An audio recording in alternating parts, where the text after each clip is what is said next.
They'll have a season-high crowd at Winnipeg Stadium this afternoon, and as luck would have it, they're here for the Bombers' most important game of the year. It's the playoffs or bust now. Hello and welcome to Winnipeg Stadium. I'm Scott Oak. The Bombers' game plan in the final weekend of the CFL's regular schedule called first of all for lots of praying, and their prayers were answered.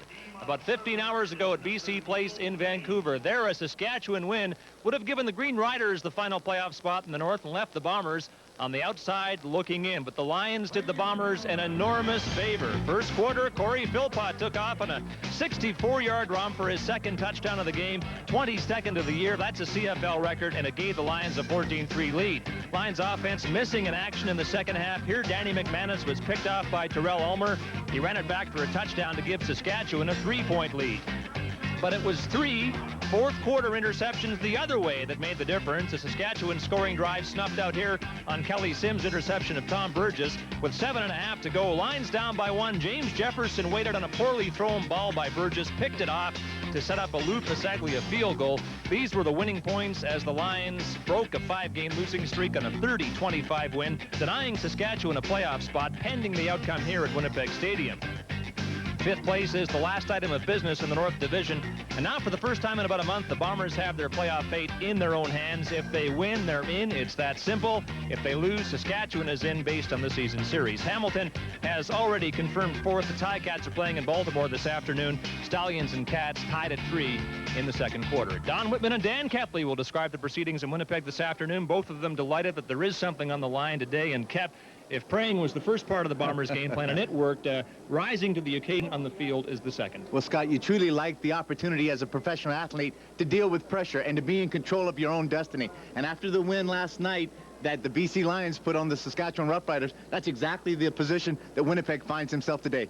Win today, you make the playoffs completely in their hands. And we got to tell you that Ottawa has some different feelings, don't they? Yes, Ottawa feels they can knock off the Winnipeg Blue Bombers. Regardless of the outcome last night, Winnipeg's preparations all week revolved around stopping Michael Richardson. They're fully aware of what Richardson can do. Twice, when a member of the Winnipeg Blue Bombers, he won a CFL rushing title. He has played well in recent games, and this afternoon, to win, Winnipeg feels they must stop Michael Richardson. Winnipeg also feels they have to get the ball to Gerald Wilcox. Well, despite missing 4 games, the 94 most outstanding Canadian in the CFL finds himself only 51 yards short of his 3rd consecutive CFL career game. And what he has to do is to be the go-to guy. And this is the kind of pressure that Gerald Wilcox rises to the challenge to. Yeah, they got to get the ball to Wilcox this afternoon, Kep, and just as the Rough Riders will focus on Michael Richardson, the Bombers also have to get the ball to Blaze Bryant. Well, it's not exactly balmy in Winnipeg today, and I think everybody knows that as winter closes in on the prairies, there is increased emphasis on the ground game, and James Curry knows all about stopping the ground attack. James is with us today. Well, I'll tell you one thing, Scott, down here it is cold, but on the other side of the field, you have Ottawa coming off probably the best team performance of the season last week versus Hamilton, and they're really geared up for this game this afternoon. They're looking for a chance to stop Edmonton, make that Winnipeg from being in the division finals for the first time in 8 seasons. But K.D. Williams has been their leader on defense this season. K.D. is a throwback to the linebackers that they had here in Winnipeg in the late 80s. He's a hard, tenacious hitter, has a 24-karat gold smile, and he's a guy who can motivate a team. Thank you very much. Scott? All right, James, you've talked to the Ottawa players. Do you get the feeling that Sammy Garza is pumped for this homecoming? Well, this is a big game for Sammy Garza, an opportunity to come back here in Winnipeg and show these fans that he really deserved to be the quarterback here, and he didn't want to leave, and he's hoping to knock Winnipeg out of the playoffs. Okay, James, coming up on the BF Goodrich TA halftime report today, we'll talk live with the leader of the Saskatchewan defense, Bobby Jurison. He'll join us live from the Riders Hotel in Vancouver. Riders are taking a late flight home today so they can watch this afternoon's game, and we'll preview the postseason. There's balance in the playoffs this year like there has not been in recent years.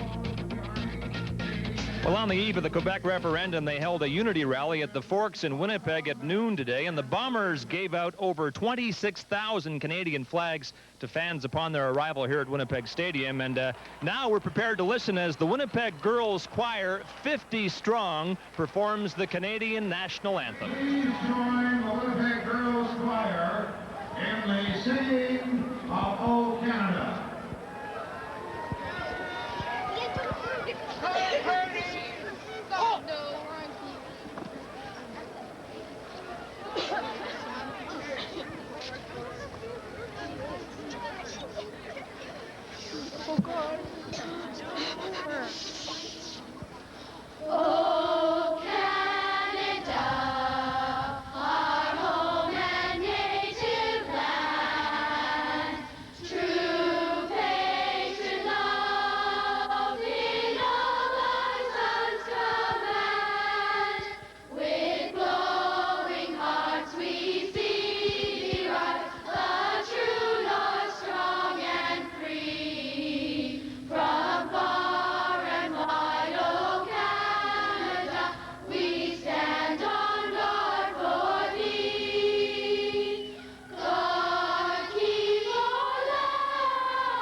Nicely done by the Winnipeg Girls Choir with some assistance from Chris Walby and Miles Gorell. Welcome to the prairies in late fall. You can feel winter. There's a threat of snow flurries today, but it's dry as we speak, and we'll take these conditions any day to the ones that Ottawa prevailed in last week over Hamilton when it poured all day in the nation's capital. Bombers 6-11, but 7-11 will put them into the postseason. For that matter, so will a tie. Ottawa hoping to end the season on a 2-game win streak. So those are the stakes in this game, and here are Don and Dan. Thanks again, Scott. Hi, everybody. Jim Gilstrap very pleased with the way his team performed last week in a victory over the Hamilton Ticats. He hopes the team will continue the same pattern today in that they don't shoot themselves in the foot as they have done so many times during this very difficult season, which they've won just 3 games. They started the year on such a positive note, defeating the Winnipeg Blue Bombers on the 28th of June by a score of 25-15. Cal Murphy quite relieved last night by the victory of the BC Lions over the Saskatchewan Roughriders, because now his team can determine its own fate. A win or a tie for Winnipeg, and that means the Bombers will go to the postseason against the Baltimore Stallions in the Southern Division semifinal. Troy Westwood preparing to kick off. The Bombers won the toss. They deferred their choice to the second half. They will have the wind at their backs in the 4th quarter. Kickoff return. This is Antonius Bonner bringing it back to the 41-yard line. And Dan, this is pretty good field position for Sammy Garza to start the initial series for Ottawa. He's had some good opportunities with good return guys to come out there. Sammy Garza, you can see his numbers through the course of the 95 season, has more to prove than just numbers today, I think, with coming back into Winnipeg Stadium. Yes, when he left Winnipeg, he had a finger raised in the air as the fans were booing. He'd like to raise a finger again today, but this time point it at the scoreboard. Sammy Garza throws over the middle. It's incomplete. It was intended for Christensen down at the 43-yard line. Offensively, this is the way Ottawa lines up. Mike Shadd, even though he's played just 6 games, got the team's nominee as the outstanding offensive lineman. And they're pretty happy with the way this offensive line has come together in the last few weeks in the nation's capital. Odessa Turner, a 1,000-yard receiver. He broke the 1,000-yard barrier last week against Hamilton, and he's a key man in their passing attack again this afternoon. Pass was intended for Ray Alexander. It's 2 and out for the Ottawa Roughriders, and the fans at Winnipeg Stadium react as Sammy Garza leaves the field. In the brief time he was here as the starter this year, he heard most often a chorus of boos emanating from the stands at Winnipeg Stadium. And I think in some case unjustifiably so. I think Sammy Garza had to play under conditions. A lot of guys got banged up, a significant number of injuries, and just did not have an opportunity to play with the cohesiveness that Winnipeg had expected to come into the 95 season with. Lamley punting with the wind, taken on the run by Mark Ricks, and Ricks, of course, is the ex-Ottawa Rough Rider who was grabbed off the practice roster by the Winnipeg Blue Bombers, and he is starting against his former teammates. Reggie Slack is the starting quarterback this afternoon for the Winnipeg Blue Bombers, and Winnipeg feels that he has progressed over the last few weeks. They've attempted to change his throwing style just a little, and he has responded positively. Well, Reggie Slack, his whole history has been as a run-and-shoot type of quarterback out of the University of Houston, which is slow, methodical, coming out from underneath, making a quick read. Mike Kelly has tried to change those mechanics in the last 6 weeks. Slack steps up, gets away from the pressure, dumps it off, and the hit is made immediately on Blaze Bryant by Brett Young. And the feeling in Winnipeg is that Young might be the best member of that defensive unit for Ottawa. Dave Van Conant received the team nomination as the outstanding lineman. He's the only member of the offensive line who has played every down all season. Gerald Wilcox this afternoon looking to become a 1,000-yard receiver for a 3rd consecutive year. But it's going to be very important if Wilcox is to be successful through the course of today, that the offensive line is good, and more importantly, that Blaze Bryant has some success running the ball so they can work the search series and be able to hit Wilcox on those hot routes that he is well noted for. This would be a big blow if Horace Morris is going to be lost for any length of time for Ottawa. He plays the defensive end position, and since he joined the team, they feel they get much more upfield push from this man. Horace is not a big man. He's 6'3", about 235, but he's a great speed rush in. Gets up the field, and he has really created havoc since joining the Ottawa defensive team. 6 sacks through the course of this season. Comes in with a lot of playing experience, both through the WLAF and also some tryouts with the Arizona Cardinals and also the New York Jets. Paul Yatkowski will come in as his replacement. Morris yesterday was involved in a couple of races with teammates, and surprisingly, even against defensive backs, he was winning them.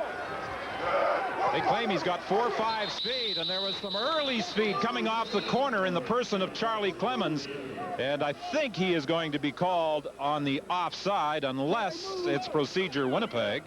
Well, Charlie Clemens is one of those guys that is used to the Winnipeg snap counts because he was here as a Winnipeg Blue Bomber.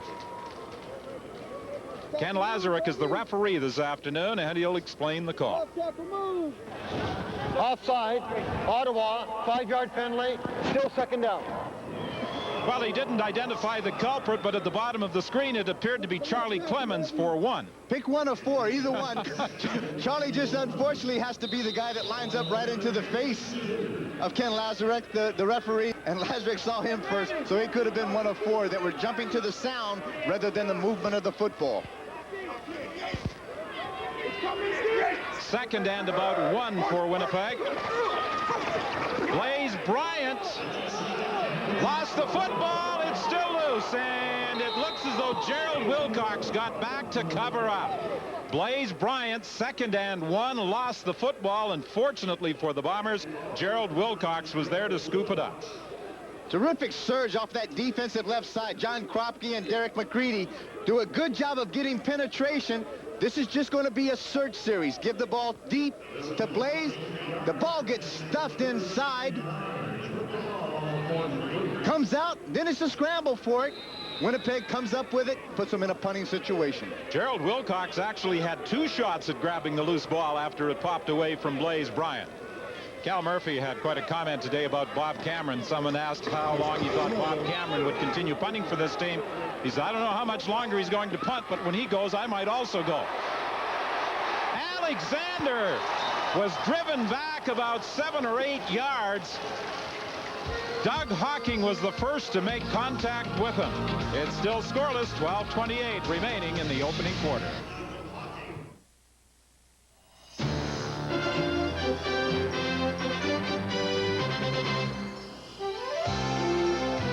The CFL on CBC, brought to you by Ford of Canada, makers of the new 1996 Ford Taurus.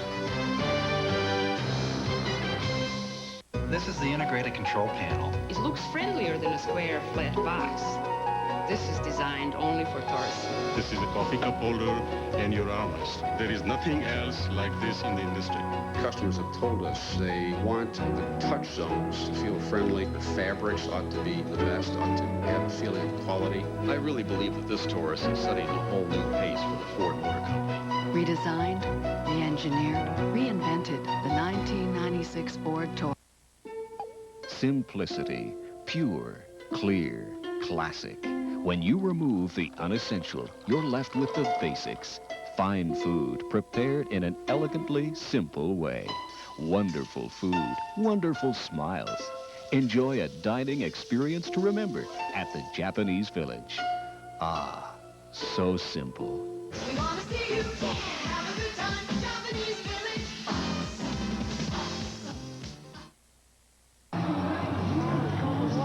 Cap, you never ever thought about dressing up on Halloween like that, did you? Unfortunately, I don't think that I ever had to. I was disguised most of the time anyway, running around.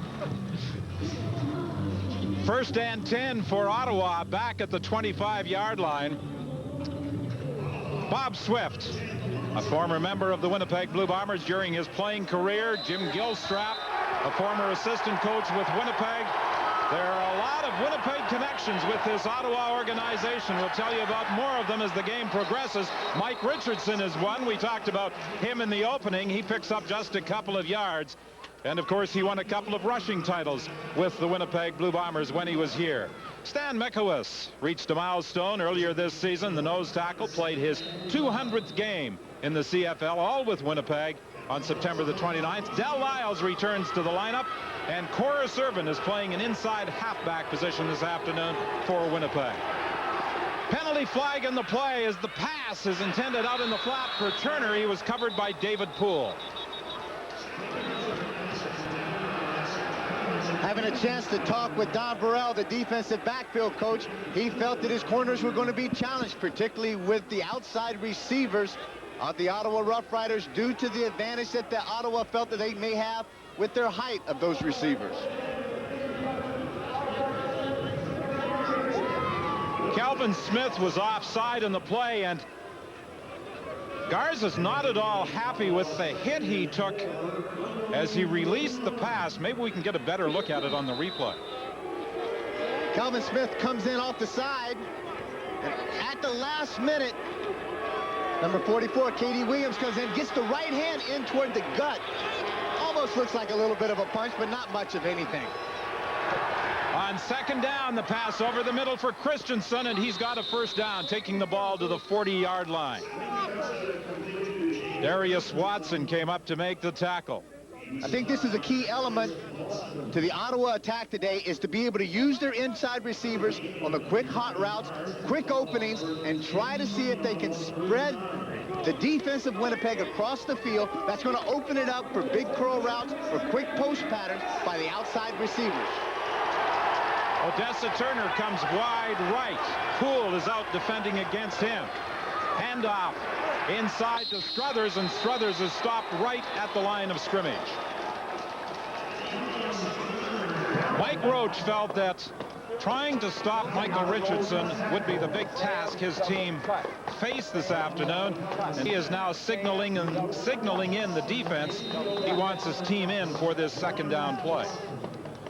Mike Roach, one of the most well-respected defensive coordinators in the CFL. And he's got the kind of defense out there that like he likes.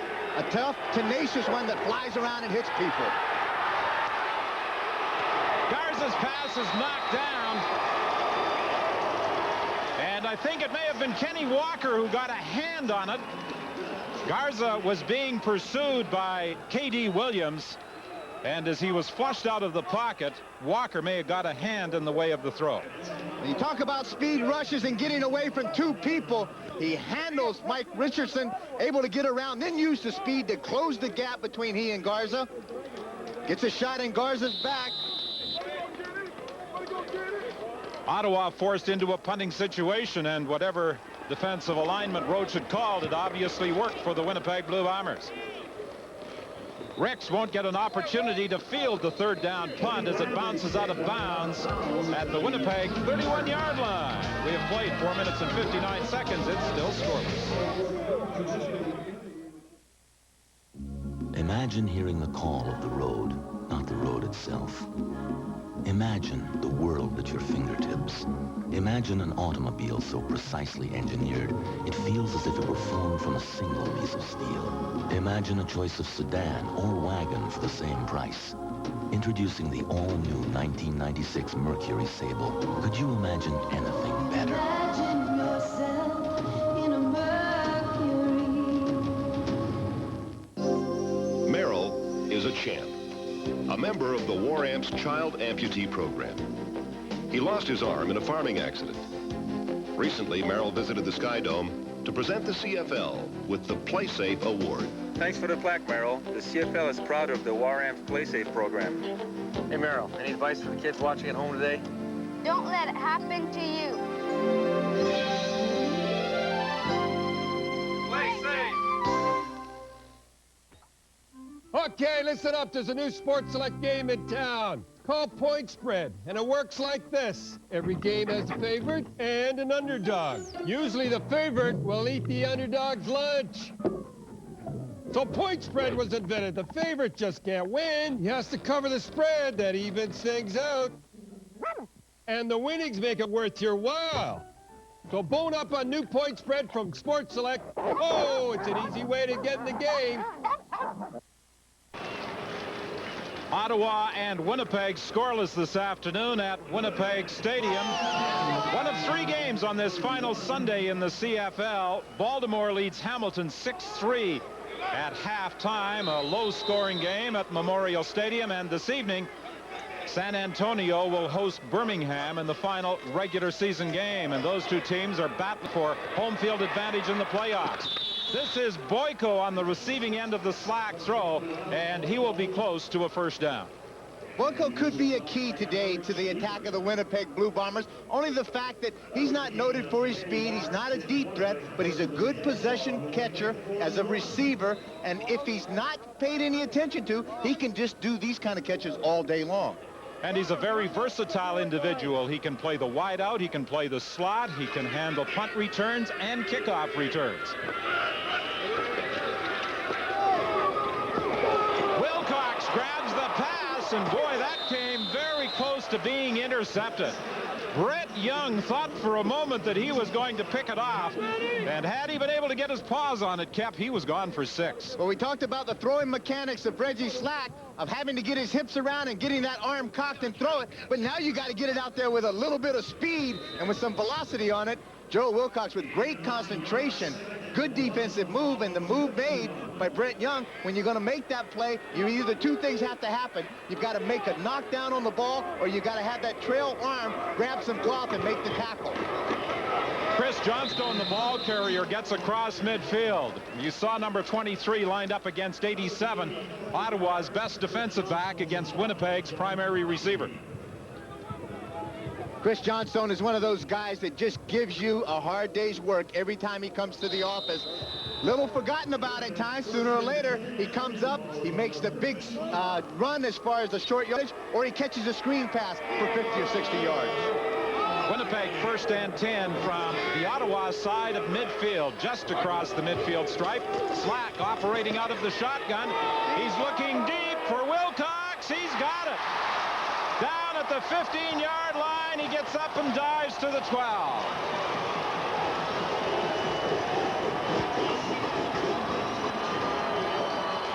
Wait, you mentioned about one of the best receivers in the CFL against one of the best defensive backs. Holding, Winnipeg, number 57, 10-yard penalty, first down repeated. Oh, that wipes out a huge gain. The holding call against McNeil, and also a 1,000-yard season for Wilcox. Lloyd Lewis, the big defensive tackle, works a good play as far as trying to get away around Brent McNeil. McNeil just kind of gathers him up around the neck and takes him down and is called on the holding. 1st and 20 now, Winnipeg back at the 45-yard line. 8 minutes remaining in the opening quarter. Last night, the Bombers were watching BC knock off Saskatchewan. The Rough Riders watching this game from Winnipeg Stadium, hoping that Ottawa can do them a favor. Reggie Slack is going to try and run for the first down. He'll be close, but there's another penalty flag. And it was thrown in the vicinity of the 45-yard line, and this could also be going against Winnipeg. It's another holding call. I think that's what we're going to get. Some of the receivers tried to come back and help out Reggie Slack once they saw that he was going to run and try to scramble for their first down. Offside, Winnipeg, number 17, before the first down, 10-yard penalty, first down repeated. Well, I think he made a holding gesture with the... I think the holding penalty took place downfield after Slack had picked up the first down, but of course it was voided by the offside call back at the line of scrimmage. Well, there was certainly the flag of holding taking place down the field. We didn't see the second flag that was on by the line judge at the line of scrimmage, and that nullified the play to begin with. Well, if it's an offside call, they've penalized them an additional 10 yards. So it must have been holding, because it is 1st and 30 from the 35. Handoff to Blaze Bryant. Bryant is caught from behind by Charlie Clemens. Clemens was in the Winnipeg lineup for the first meeting of the season.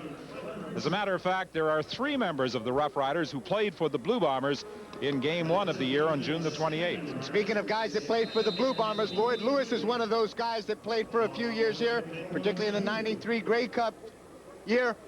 A guy that just, for 11 years, has given you effort and nothing but a hard worker for any team that he has represented.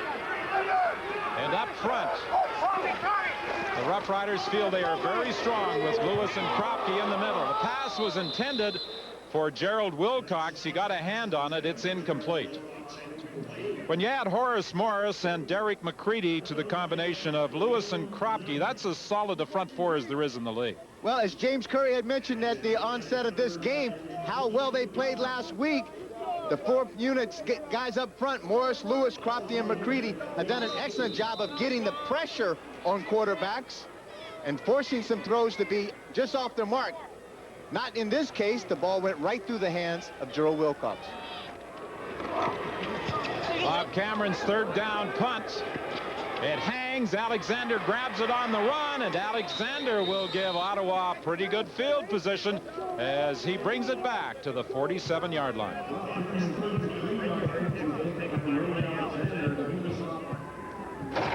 Canadian Tire has guaranteed low prices every day on MotoMaster batteries, so you can get one whenever you need one, and you won't get left out in the cold.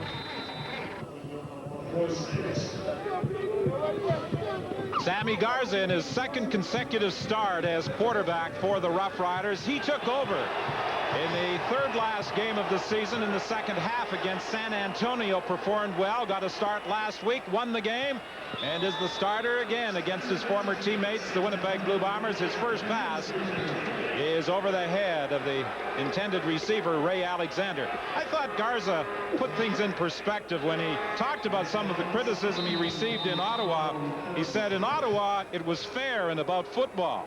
In Winnipeg, he had to go through the Sammy son-in-law criticism. Well, I think that's a part of it. He is out there representing himself as a football player, and somewhere you got to leave the personal stuff on the side.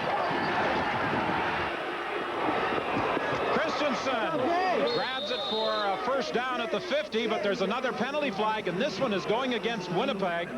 I think it may be a late hit on Sammy Garza. Well, Sammy, they've been all around him all game long so far.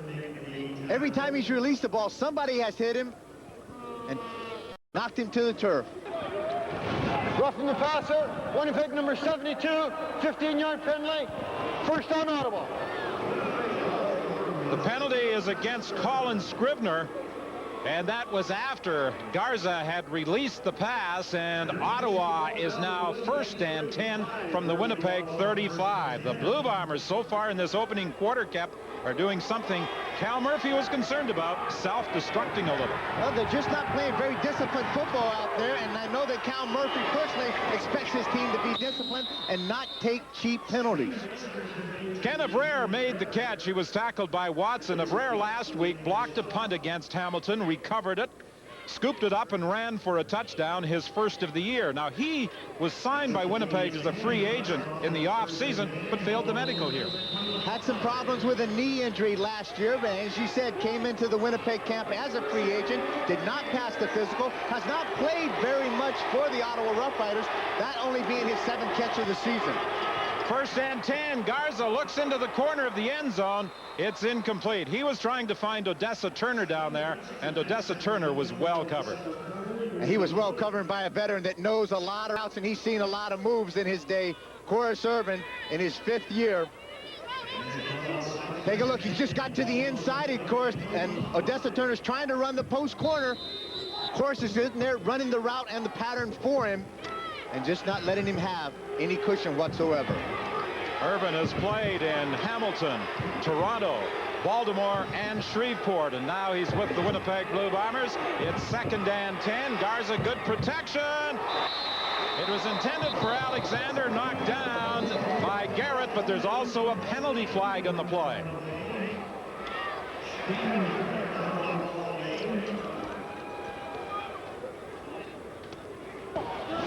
Legal procedure, Ottawa number 88, decline. 3rd down. This time the penalty call goes against Ottawa, so it's a third down play with 4:25 remaining, and this will be a field goal attempt by Wayne Lamley. Sammy Garza with a little bit of a half rollout sprint out to the wide side of the field. Then he wants to throw back to Ray Alexander. Shannon Garrett, who initially was scheduled to play the left halfback, has been switched to the left corner, to the right corner, I should say. Gets an opportunity to make a big play. Lamley's 32-yard field goal attempt is good, and the Ottawa Rough Riders are first on the board with 4:06 remaining in the opening quarter.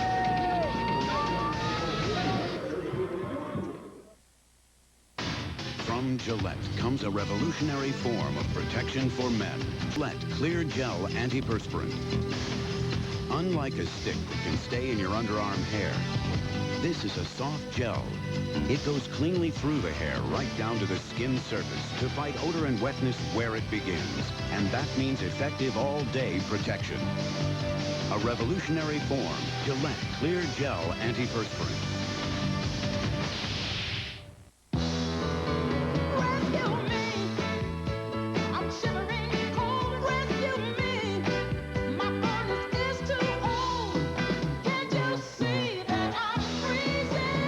In Northern Alberta, call one of these local Bryant Quality Association dealers to the rescue. Hi, I'm Armin with Triple D Sales and Service. Hi, I'm Tim. I'm Eric from Leduc Sheet Metal and Gas Fitting. We're the best!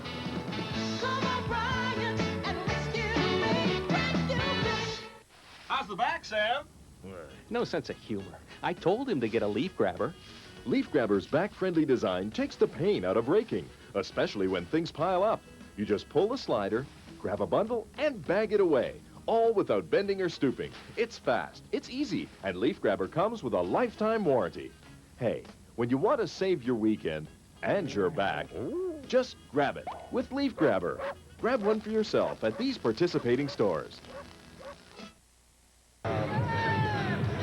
Well, here in Winnipeg, Ottawa leads 3-0, and there are 4 members of the Saskatchewan Roughriders watching this game with more than a passing interest. Bobby Jurison and 3 of his defensive mates. It's okay, Bobby. You can have a drink on the air. Don't worry. 3 of his defensive mates are watching this game. Gary Rogers, Ron Getz, and Kenora's Dave Van Bellingham. We'll talk live with Jurison at halftime. Of course, the stakes are simple. If Winnipeg wins, they're in. If they lose, Saskatchewan gets the playoff spot, Don. Yeah, Bobby, you might be able to do a little celebrating with the glass you had in your hand if Winnipeg continues to have problems moving the football against Ottawa as they have faced thus far. Well, but knowing Bobby Jurison, you know that is distilled pure water. Oh, okay. Absolutely, because his body is a temple. 3:30 remaining in the first quarter. 3-0. Ottawa leads. The destiny of the Saskatchewan Roughriders in the hands of their namesakes from the nation's capital as Reggie Slack sets up on 2nd and 11 over the middle to Wilcox. Wilcox tripped up by Charlie Clemens. He reached forward but is going to be about 2 yards shy of a first down. Not the initial receiver that Reggie Slack wanted to go to. Joe Wilcox stayed in, made a little block. Then he's just going to sneak out underneath. Ottawa in a zone coverage, and Clemens does a good job of coming up and reacting up to the throw, making the tackle short of the first down. Clemens went to Ottawa from the Winnipeg roster at the urging of assistant coach Mike Murphy, the son of Winnipeg head coach Cal Murphy, who realized that Winnipeg had some extra linebackers in camp. Excellent kick by Cameron Alexander back to the 20-yard line. Alexander comes up the middle, but there's a penalty flag. Alexander to the sidelines, forced out of bounds. Blaze Bryant got to him to force him out of bounds, but there's a penalty flag back at the 25, and this one is going to be coming back. It's going to come back for an illegal block, and I think the number is going to be 7. Emmanuel Martin tries to hustle down to try to get a shot on that punt return, but the block that he made was right in the middle of somebody's back. And that nullifies a 56-yard return by Alexander. Legal block, Ottawa, number 7, 10-yard penalty, first down. Emmanuel Martin guilty of the illegal block. Just to the right of your screen, coming into the play against number 43. That's Kevin Robson, who also got downfield very quickly. draws the illegal block and backs up Ottawa deep in their own end. 1st and 10 for Ottawa. They are at their own 14-yard line. Garza sends Odessa Turner wide to the right. Under pressure, Garza throwing over the middle to Richardson, and Richardson finds some room. Richardson gets another block to the outside, and finally he's hauled down by Corus Irvin, but not before he got to the Winnipeg 35. And can I hear that cheering coming from that hotel room in Vancouver? I think Bobby may have put down his glass for a minute to clap his hands. Good screen passing. This is the way you take care of a hot defense that gets after you. You throw the quick screen to him, and there's nobody, I don't think, better in this league at running the ball with a quick screen than this guy, Michael Richardson. He took 60 yards for Richardson. 1st and 10. Ottawa at the Winnipeg 37. Handoff inside to Richardson. He bounces off a couple of tackles and takes it inside the 30.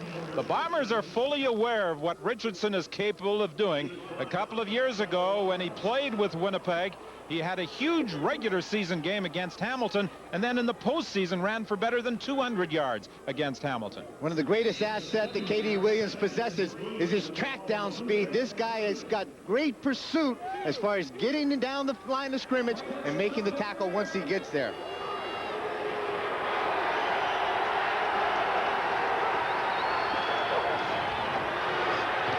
Garza's pass knocked down. He gets it again, and he's dropped for a loss back to the 45. Well, I've seen a couple of unusual things this year in the CFL, and that is one of the strangest. Garza's pass deflected right back into his hands, and he's dropped for a loss back to the 45. And what KD's going to be this time, as Garza's going to throw the ball. Now watch K.D. Williams come through the line of scrimmage. Gets his hands up, knocks it back. Now Sammy's just going to be an athlete, and he's going to react to that. The ball comes back. He makes the catch. And actually, K.D. Williams is right there to make the tackle. Sammy Garza, had you had the chance to think about it rather than react, you'd have just knocked the ball down and not taken the loss. That's like the old story about draining the swamp. When you're up to your neck in alligators, you don't really think about the initial objective. This will be a field goal attempt of 52 yards. Wayne Lamley's previous kick from 32 yards out. It's wide, taken in the end zone by Boyko, and Boyko has some room to the sidelines. And he brings it back to the 24, but there was a flag as Burns was taken out of the play by what it appears the officials have deemed an illegal block. Illegal block against number 27, Corus Irvin, who was trying to get down there to help Boyko, try to get him to the wall, but there's the kind of idea. And to his credit, they talked it over, decided it wasn't a flag, wasn't a penalty, and the play stands as we saw it. Well, initially, it looked as though it was a good hit. And obviously, after a bit of a conference, the officials agreed with that decision, and it will be 1st and 10 Winnipeg. The Bombers are just shy of their own 25-yard line, and this will be the final play of the opening quarter.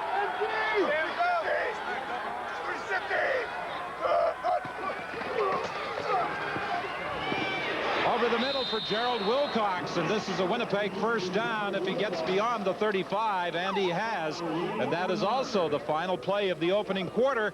And here at Winnipeg Stadium, the Ottawa Rough Riders lead the Blue Bombers 3-0.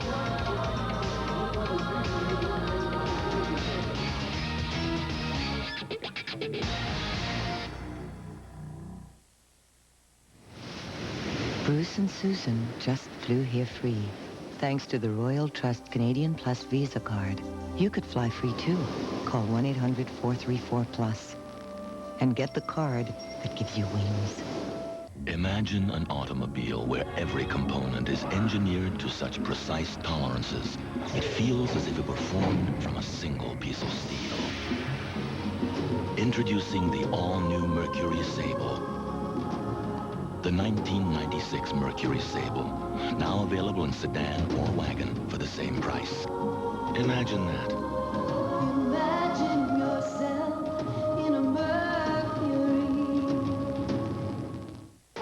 most energy-efficient home on the block. 900 dealer buying power. Means saving energy and saving money. Seal out the cold with GE silicone tube caulking and sealant. We buy big. You save big. For interior and exterior use, only $477. Now that's buying power. Plus, lots of friendly advice. 100% Canadian-owned. Insulating you from low temperatures and high prices. Great price, friendly advice at Home Hardware. Bruce and Susan just flew here free. Thanks to the Royal Trust Canadian Plus Visa card. You could fly free too. Call 1-800-434-PLUS and get the card that gives you wings.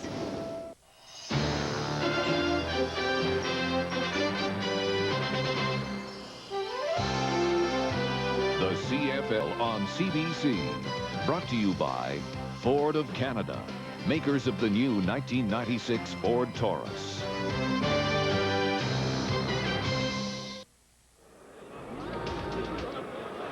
Well, because of the hearing difficulties Kenny Walker has, the Bombers have an individual at the bench signing for him and interpreting the calls of John Payne. It's just amazing to think about that. You know how hard it is to play football when you think you can hear and see everything. Kenny Walker is an amazing athlete. The pass intended for Gerald Wilcox on 1st and 10 on the opening play of the second quarter. And it will be 2nd and 10 Winnipeg. Wilcox with 27 yards. He needs 24 more for a 1,000-yard season. Of course, he had a big gain of about 55, wiped out by a penalty in the first quarter. Right now, he still needs about 24 yards to break that 1,000-yard mark for the 95 season. It's imperative, I think, for Winnipeg at this time to try to establish the rushing game a little more with Blaze Bryant, freeze up those linebackers, make them think a little bit, then come back with some play-action pass. There's where Gerald Wilcox is most effective. Movement off the corner again by Charlie Clemens, but up the middle goes Reggie Slack, and Slack takes it down to the 46-yard line. Remy Trudell made the tackle, but there was an early penalty flag, and it appeared as though Clemens may have moved prematurely. Offside, Ottawa, number 48, decline. First down, Winnipeg. Right at the bottom of your screen. Charlie Clemens just going to make a movement, gets caught in the neutral zone. Reggie Slack sees it, knows that he has a free play, takes the quarterback sneak, quarterback draw right up to the middle. Winnipeg declining the penalty. Big gain for the Winnipeg Blue Bombers.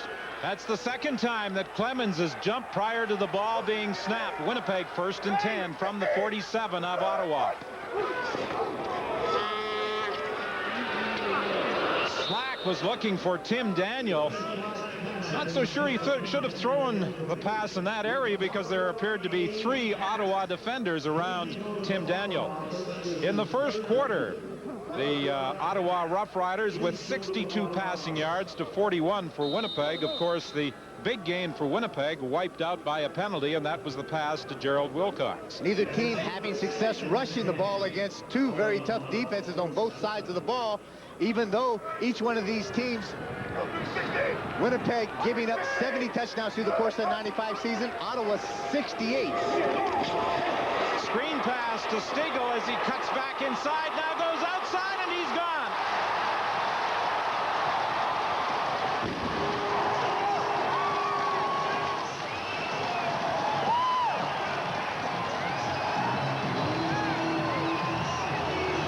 Mike Kelly was telling us yesterday, Dan, that Stigl, learning the slot position, has been improving every game, and I think Kelly, the assistant coach and offensive coordinator, will be all smiles with what he has just seen from Milt Stigl. And you have every reason to be excited about that.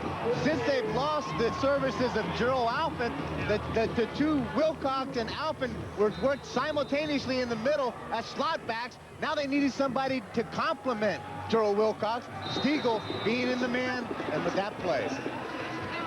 So the Winnipeg Blue Bombers have a 7-3 lead with 13:28 remaining in the first half. We'll return with the Winnipeg kickoff after this.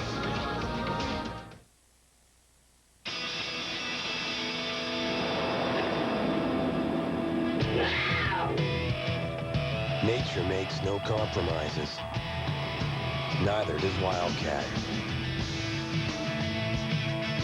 Crisp, clean, Naturally Canadian. Don't compromise. Easy drinking Labatt Wildcat. Now in dry, lager, and strong. My wife, she asked me for a car of her own. Need something she can count on when I'm not at home. Send her to the only dealer I know, the good old boys at South Park GM Auto Road.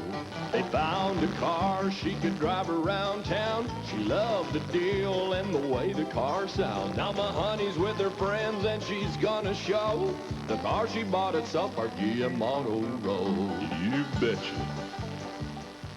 Family entertainment, Western hospitality, animals, and more animals. It's all happening during Farm Fair International at Northlands Park.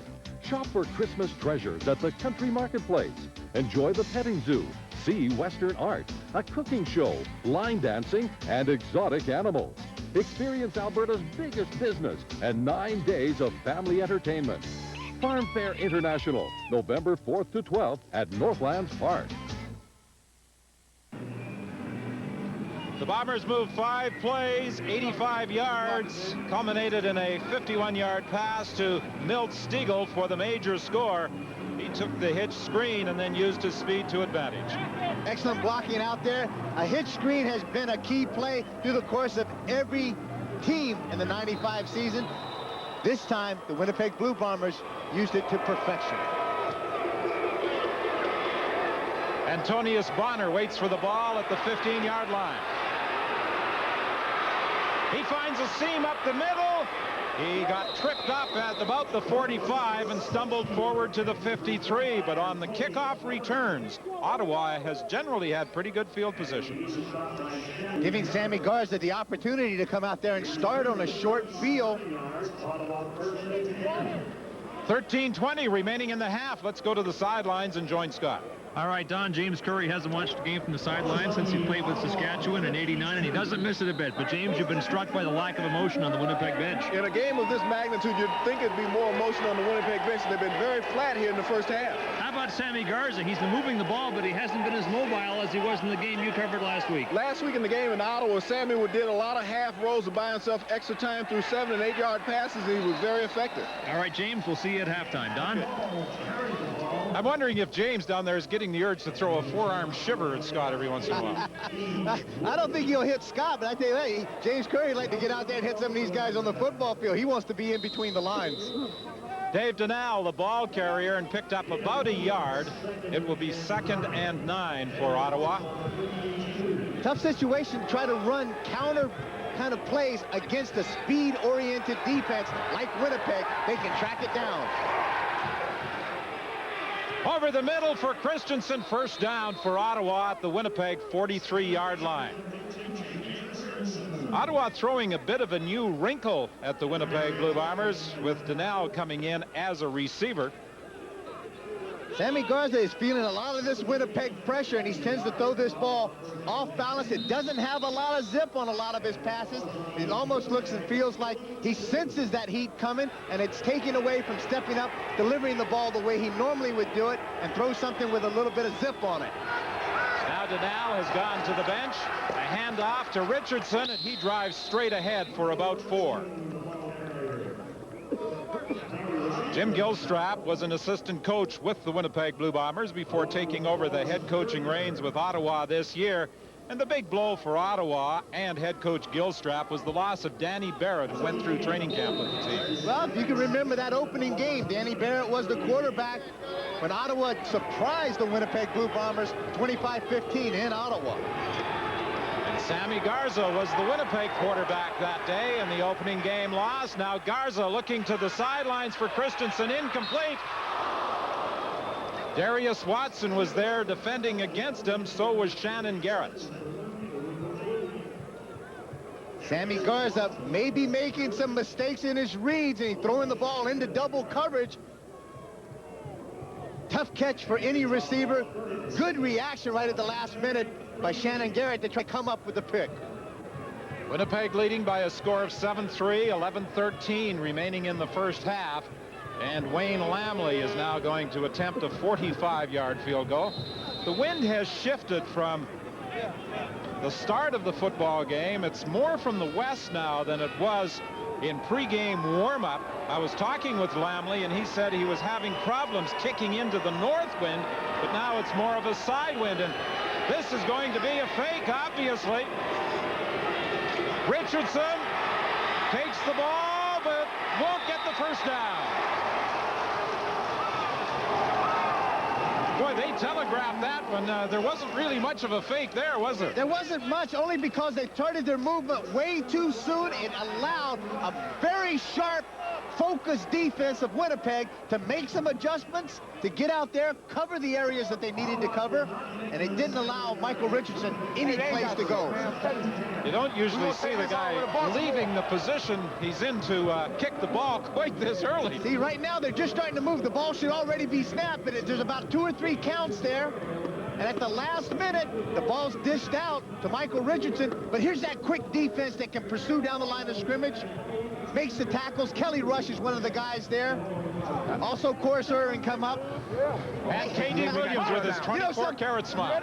I wish I'd have had that when I was a linebacker. That would have looked good on me. I don't know about that. I couldn't afford it. That's just flat out the way it was. Norm Kimball wouldn't pay me any money back then. I think you had better uses for your gold. In the bank. That's where they need to be, Whit. So the Blue Bombers stop the Rough Riders on downs. And Slack gets the play away just in time. He beat the 20-second clock, but he couldn't connect with Milt Stegall.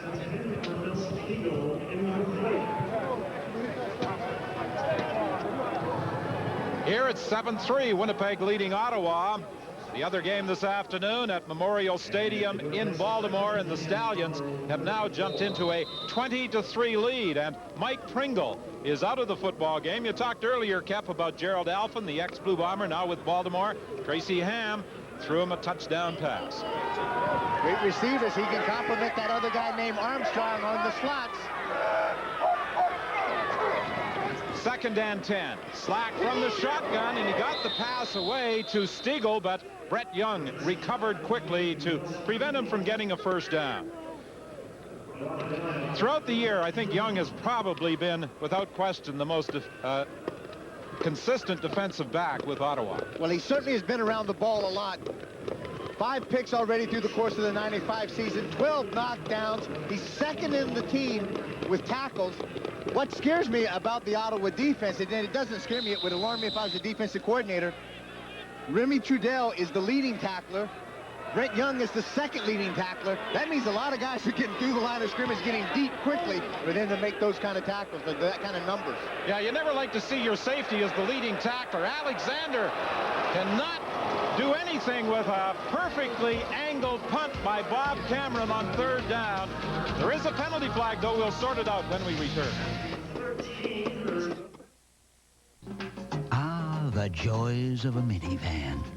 That big sliding door. That heavy, removable 3rd seat. And those rear windows that don't roll down. What could be better? Introducing Odyssey.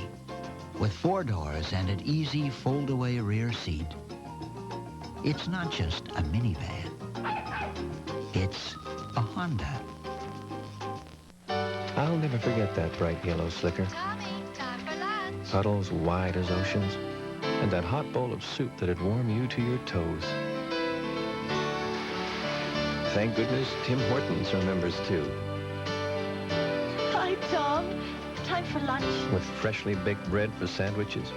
This'll hit the spot. And real stick-to-your-ribs soups. Oh, it'll still warm those. You've always got time for Tim Hortons. Who says you can't go home again? Asphalt. Gravel. Mud. Water. They'll eat just about anything. The General Grabber AP. Available at Tirecraft. With more than 80 stores in Western Canada to serve you. General Tires. They eat the competition's lunch.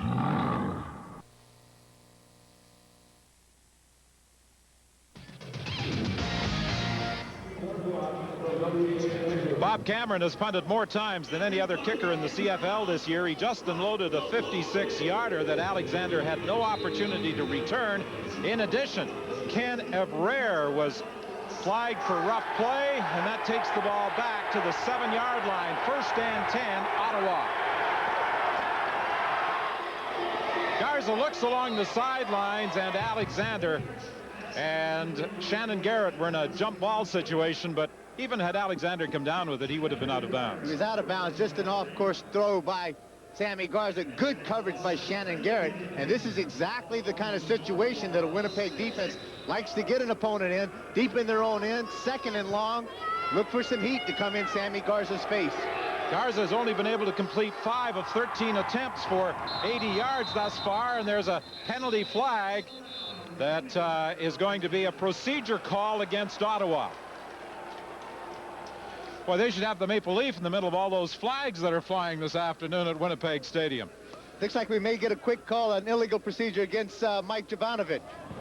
Legal procedure. Ottawa, number 51. After this is the goal line. 2nd down, repeated. My apologies, that's David Black. And David Black, being an ex-Winnipeg Blue Bomber, he knows the speed of this defense. He was just trying to get a head start to get to where he needed to go. He's lined up against a longtime friend and teammate, Stan Mikowicz. And Black, 33 years of age, who lives in Winnipeg in the offseason, has indicated this might very well be his final game as a professional. Intended for Alexander, and it was knocked down by the corner, David Poole. David Poole just doing an excellent job of coverage. Great break on the ball. Dustin Turner's going to come off the line of scrimmage. Doesn't make much of a fake. David Poole, having good vision into the backfield, is able to make a better break on the ball. Comes back toward the ball. Turner stayed out and hung out there. Didn't make any move to come back towards Sammy Garza to make that reception. David Poole almost coming up with a big pick and a big turnover deep in Ottawa's territory. 8:39 remaining in the first half. Winnipeg is going to get the ball back in excellent field position unless it's a safety touch conceded by Ottawa. And that is the case, although Lamely is taking his time before running out the back of the end zone, and there is also a penalty flag on the play.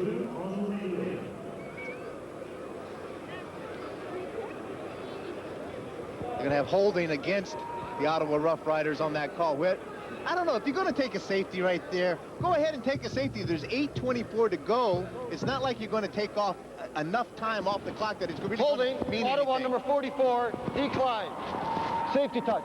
Yeah, that's something that's always puzzled me. Guys running around in the end zone, and yet they can be using the time to their advantage later on in the half or in the quarter. Dwayne Knight is the linebacker that's charged for holding against another good linebacker, special team player, number 35, Brendan Rogers. Well, each team is a specialist on special teams. Brendan Rogers fulfills that role for Winnipeg. And for the Ottawa Rough Riders, they've got a couple, Stefan Reed, Nick Richards.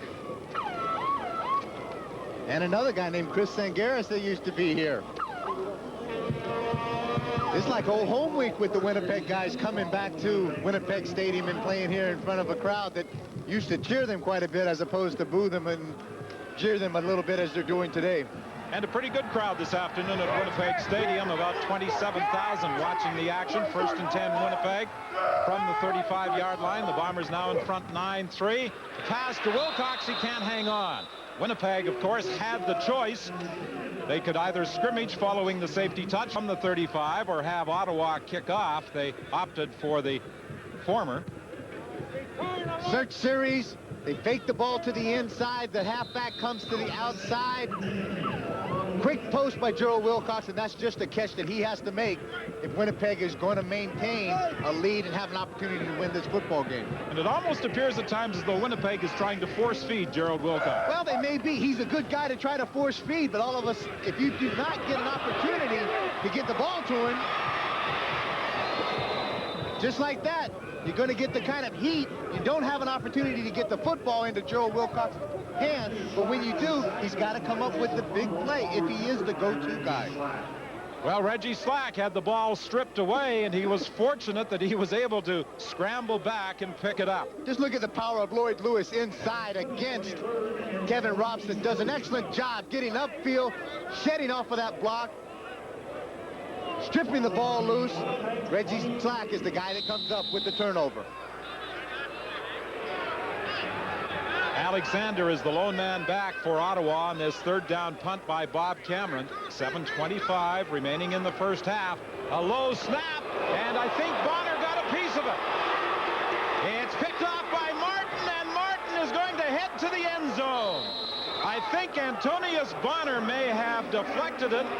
This would be a no yards call, perhaps against Winnipeg, so I'm sure the touchdown will stand. Decline. Touchdown. So the Emmanuel Martin touchdown will stand, and the Ottawa Rough Riders move in front by a score of 10-9.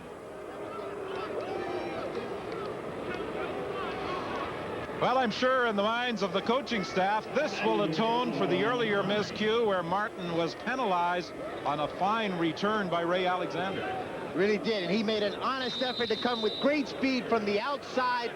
Got just a piece of the ball, enough to knock it down. Made some contact with the kicker, Cameron. And now Lamley with the point after, and the Ottawa Rough Riders have a 10-9 lead. 7:01 the time remaining in the first half. This next Nissan needs no introduction. Excuse me. It doesn't need an introduction because it's already the most popular vehicle of its kind on the road, or wherever you happen to drive it. It has standard V6 air conditioning, cruise control, and 8-speaker AM/FM cassette. And if you're still not sure which Nissan this is, the name's right there on the back. Visit your Nissan dealer today for a test drive, because it's time to expect more from a car. Winter's here, and it's time to ask yourself, does your battery have the juice to get you started when you really need it? Do your tires have the traction you need for slippery situations? Only Canadian Tire offers MotoMaster batteries and tires to get you going in any situation. All at the everyday low prices you'd expect from Canada's automotive store. Canadian Tire. There's a lot more for your car for a lot less. When it comes to shopping for auto parts, come into UAP Napa, because you can trust your local UAP Napa Auto Parts store for superior parts availability, expert advice, and friendly service. And watch for UAP Napa's Fall Frenzy Flyer. Sale is on October 2nd to October 31st. So when you need quality parts and accessories, put your trust in UAP Napa Auto Parts. UAP Napa. We are real auto parts people. Well, obviously, conceding the safety touch was a good move by Ottawa, because on Winnipeg's ensuing possession, the Rough Riders were able to partially block the third down punt, and Emmanuel Martin takes it to the end zone from 28 yards out, and now the Ottawa Rough Riders have a 1-point lead. Stiegel waits for the ball at the 17.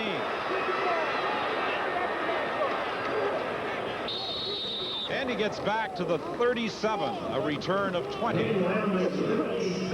Okay, now let's take a look at this play. Look at the second guy on the inside. That is going to have, that's Brent Young. He's going to come to the outside, make the block as these two guys crisscross. Now what I want you to take a look at is watch right here. This is Blaze Bryant as he goes inside. Watch how he steps inside. Then he's unable to come back outside to get a good block on Brett Young. That allowed him just to get a piece of the punt. And Emmanuel Martin took it into the end zone. Ottawa leads 10-9. Blaze Bryant, the ball carrier, and he will pick up just a couple of yards before he's tripped up by Lloyd Lewis and middle linebacker Ray Bernard. But I really think that some of those circumstances that are taking place on the field right now are good. I think what that happens to say to the Winnipeg Blue Bombers, if the Ottawa Rough Riders are here, we're here to play, we're here to win this football game, and we're not going to make it easy for you. Well, the last time the Ottawa Rough Riders won back-to-back games was in the 1992 season. They have yet to win on the road this year, but they lead by a single point at the moment. On second down, Slack's in trouble again, and down he goes. And it is Derek McCready who brings him down. Excellent coverage in the secondary of Ottawa. All receivers are covered. Reggie Slack has no place to go. Good pressure up front. They bring the middle linebacker, Ray Bernard, on a delayed blitz, but not before Derek McCready has a chance to sack Reggie Slack. Cameron stands back at his own 23-yard line. 5:47 remaining in the half here at Winnipeg Stadium. Alexander waits for it at the 27-yard line, gets a block, tries to get to the outside and spins his way up to about the 38.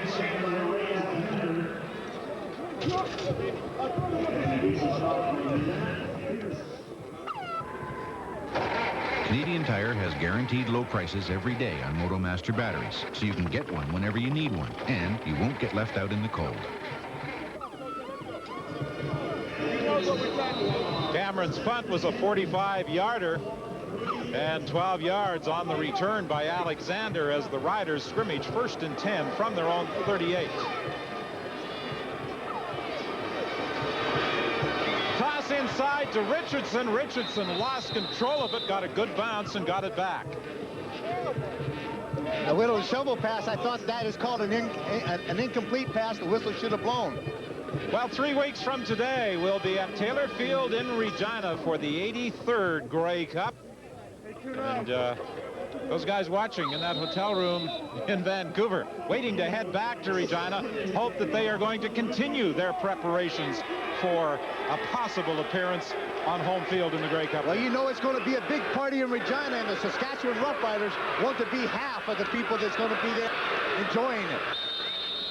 Ellingson takes the ball down to the Winnipeg 47-yard line. You know, in the past 24 hours, there are 4 quarterbacks in the CFL who have had an impact on the fate of the Winnipeg Blue Bombers. All of them former Blue Bomber quarterbacks. 3 played last night: Warren Jones, Tom Burgess, and Danny McManus. But the quarterback, Cal Murphy, might be fearing the most is number 15, Sammy Garza. Garza, the screen to Richardson, and Richardson gets a couple of good blocks, and Richardson is down to the 25-yard line. 3:55 remaining in the half. Again, as I said earlier, what they want to do, Michael Richardson is right here. They're just going to fake it. Good blocking out in front. Michael Richardson is going to escape out, dump the ball off to him. The blocking downfield is what is the key play. Then Richardson just finds a little opening and uses that burst of speed to pick up big yardage. Ottawa 1st and 10 from the Winnipeg 26. Again, it's Richardson to the outside, and Richardson is down to the Winnipeg 7-yard line. Dan, in talking to Cal Murphy, he said this morning he felt that Sammy Garza would try and utilize Mike Richardson, and in the last few plays, Garza has indeed. Well, when you have an athlete in your backfield on your team, the caliber of a Mike Richardson, and I think all these guys have a little bit subconsciously in their mind, as you said, ex-Winnipeg Blue Bombers, they want to prove a little something when they come back to a place where they used to play. Every athlete is like that, and Michael Richardson is no exception. And Richardson also lives in Winnipeg during the offseason. My furnace wasn't too old, working fine. Who'd have thought it was costing me money? LPH Plumbing and Heating, your independent Lennox dealer. Turns out furnaces just 8 years old could be inefficient. Who knew? We knew, but then we've been in this business 46 years. So I got a Lennox high-efficiency furnace. Who'd have guessed I'd be saving up to 40% on my heating bills? LPH Plumbing and Heating. Lennox, 5,000 independent dealers, 100 years of service. One less thing to worry about. Who could ask for more? Winning the lottery would be nice. Today's cars and trucks are more advanced than ever, but there is a price. Their harder working engines can wreak havoc on the motor oil, breaking it down almost immediately.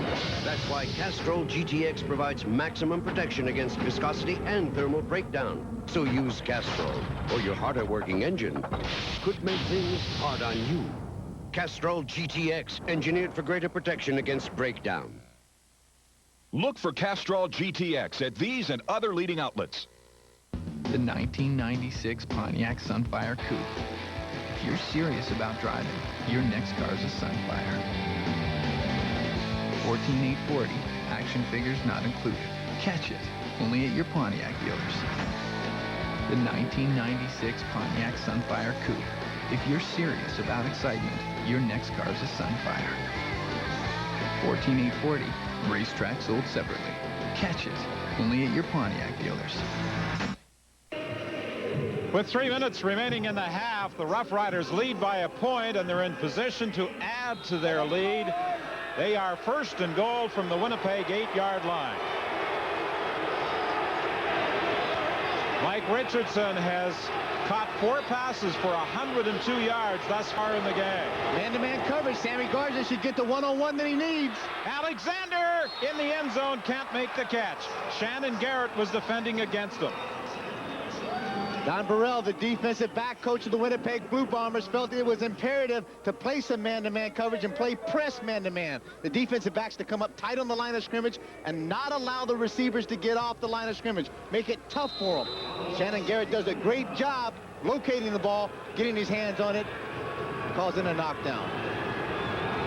It will be second and goal, Ottawa, from the Winnipeg 8.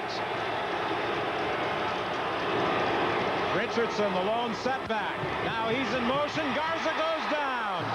K.D. Williams makes the sack.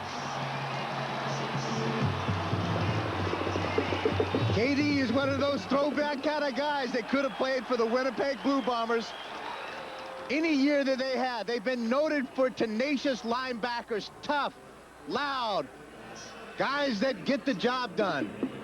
Good press coverage again. It forces Sammy Garza to have to hold this ball just a little longer than he wants to, but not before the quickness of K.D. Williams is able to come off the corner and come off the corner hard and get in Sammy's face.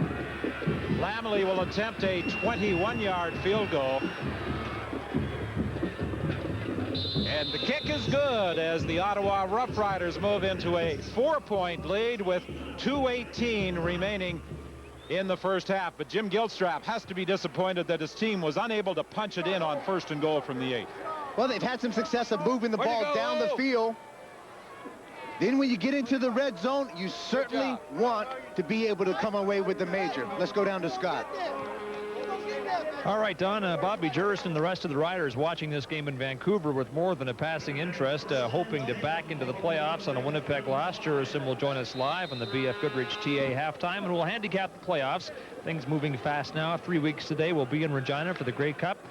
Next weekend, a well-balanced field of 8 begins sorting out which 2 teams get there. Hey, Bobby, I know you like what you see here so far today, don't you? Well, I'm sure confirmed at halftime. Don, back to you.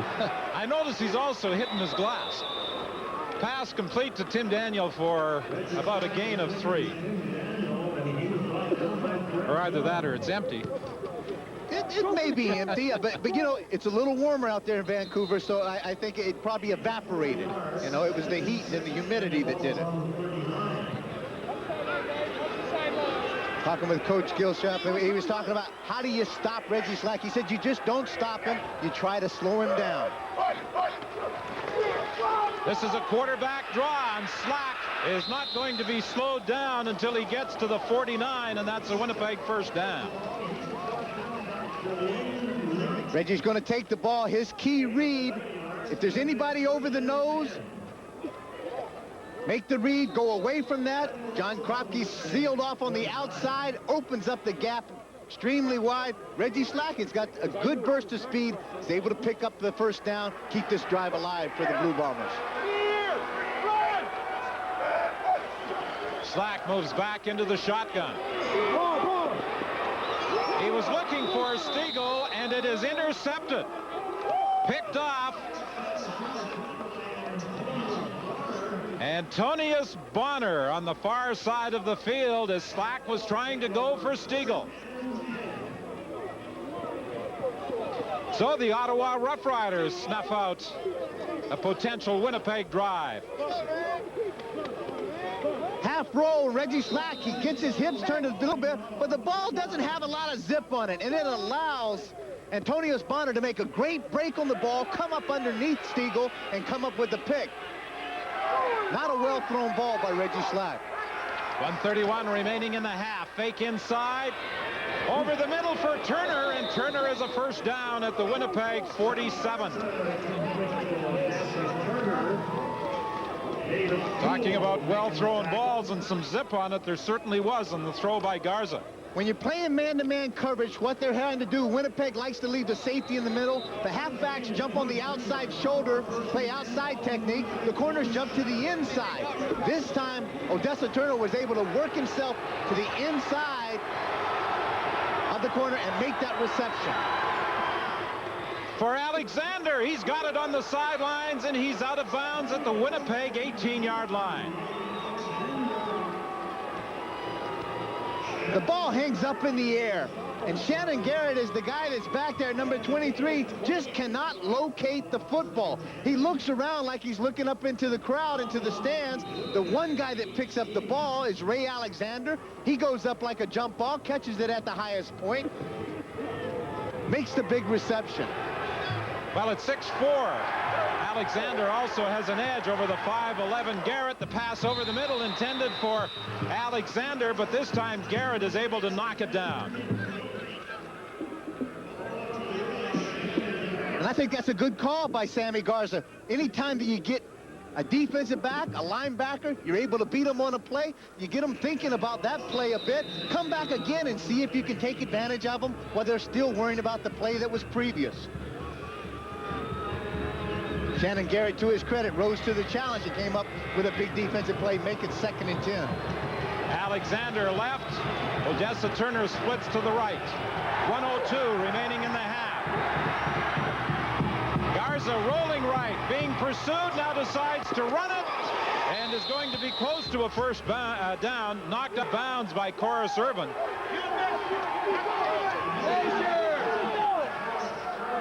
That's what's going to pump your team up right there. Your quarterback, an ex-Winnipeg Blue Bomber, comes on and takes it on his shoulders to get the job done. Katie Williams gets inside. Sammy Garza's not known for his blinding speed, but he is known for his heart and getting the job done when he has to. He takes on Corus Irvin, drops Corus to the turf, keeps his balance, and picks up the first down.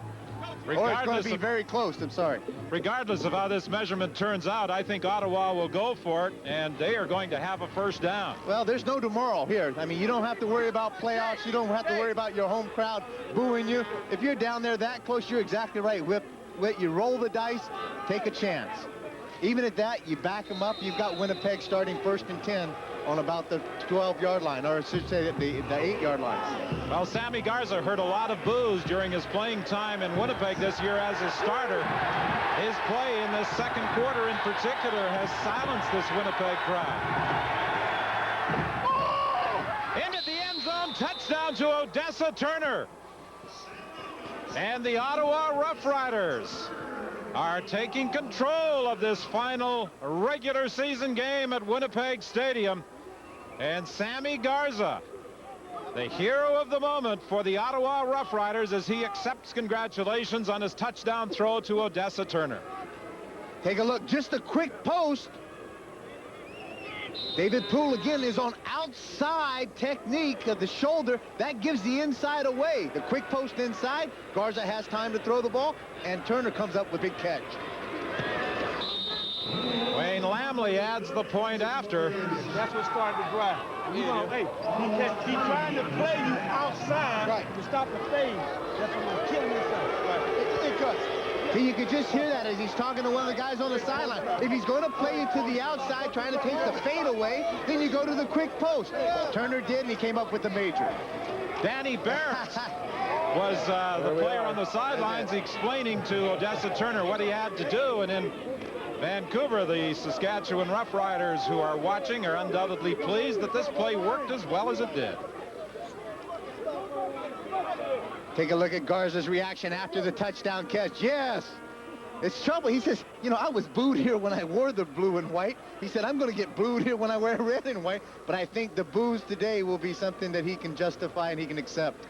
Well, you know, he came off the bench in the 1993 season, replacing Matt Dunnigan after he went down in a game against Sacramento with an Achilles tendon and was lost for the last 2 games of the regular season.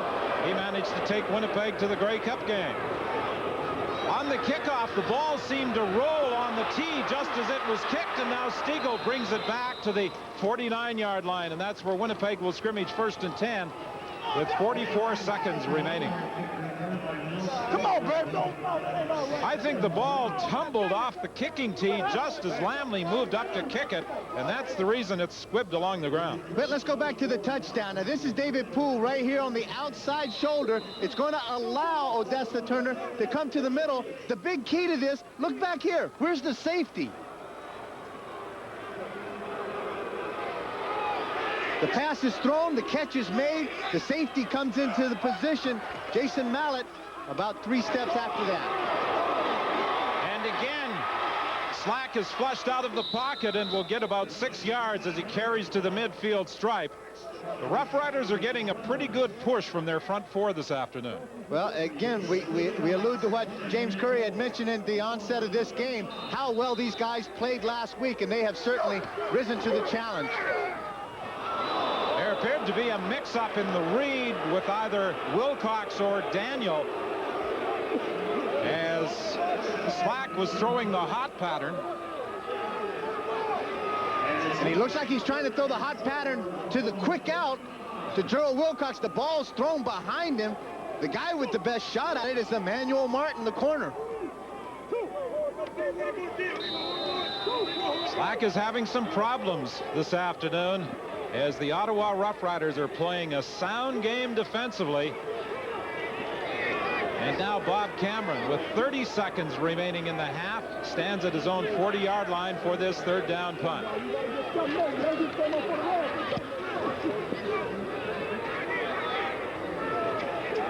Alexander has it bounced past him, and it is going to roll through the end zone for a single point. Alexander was rather casual in going back after the ball. I'm not so sure it didn't touch him as it bounced past him. We'll try to get a replay of this as it goes through it. It's an error if he's a shortstop. It went right between his legs. But let's take a look. A little lackadaisical. It goes through. It doesn't look like it touched him much. It made a high bounce, came through. It may have just skimmed the inside of his thigh. You would think if it touched him, the ball would have changed course a little bit. It looked like it kept going, and it did right through the end zone for the single. A 75-yard single by Bob Cameron with 19 seconds remaining in the half. 20-10, Ottawa leads. And I think the Rough Riders are going to be quite content to take the final seconds off the clock and go to the dressing room with a 10-point first half lead.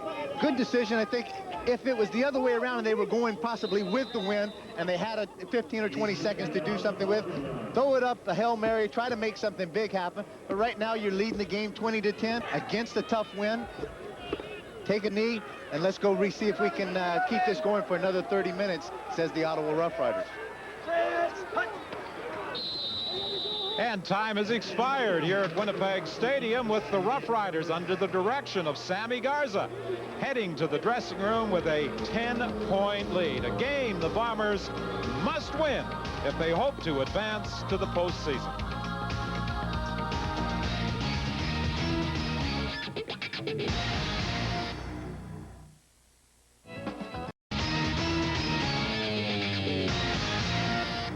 Welcome to the BF Goodrich TA halftime. Now, here's your host, Scott Oak.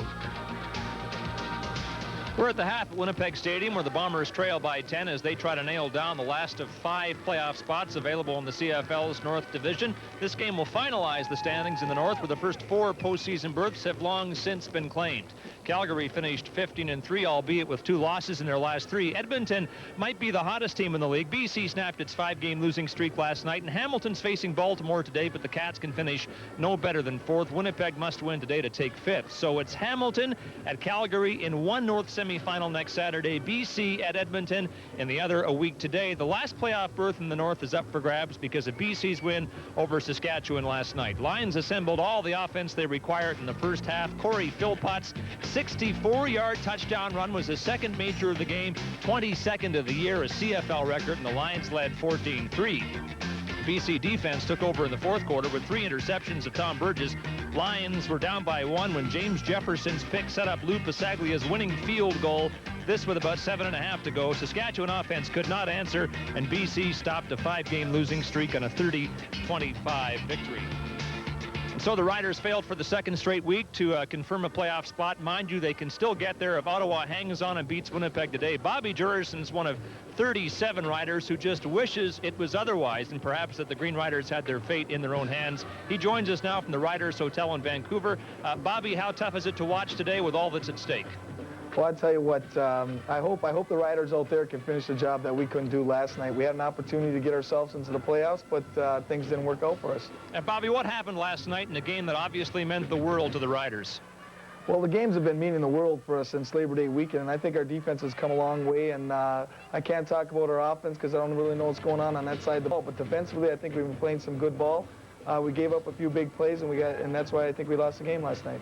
The guys have been so close late in the season. You've played the best teams in the league really tough. Lost 5 games by 1, 2, 3, 4, and 5 points. But I know I'm not making you feel any better. None of this will be of any consolation if you don't get to the postseason.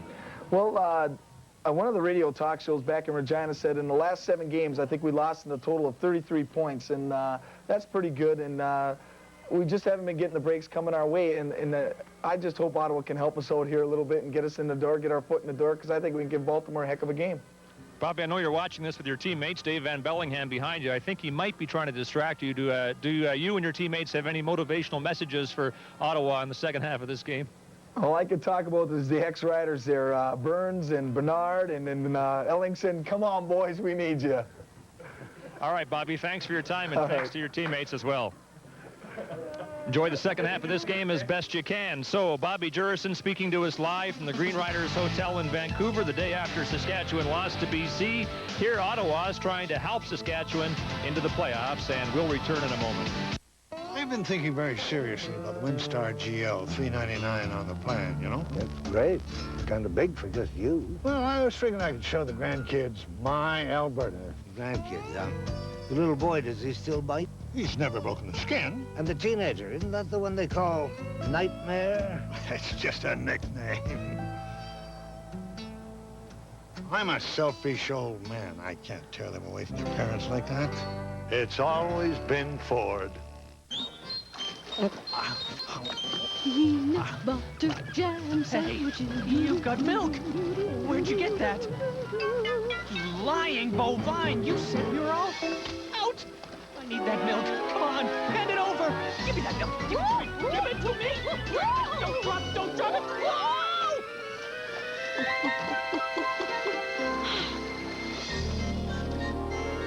Milk. Anything goes.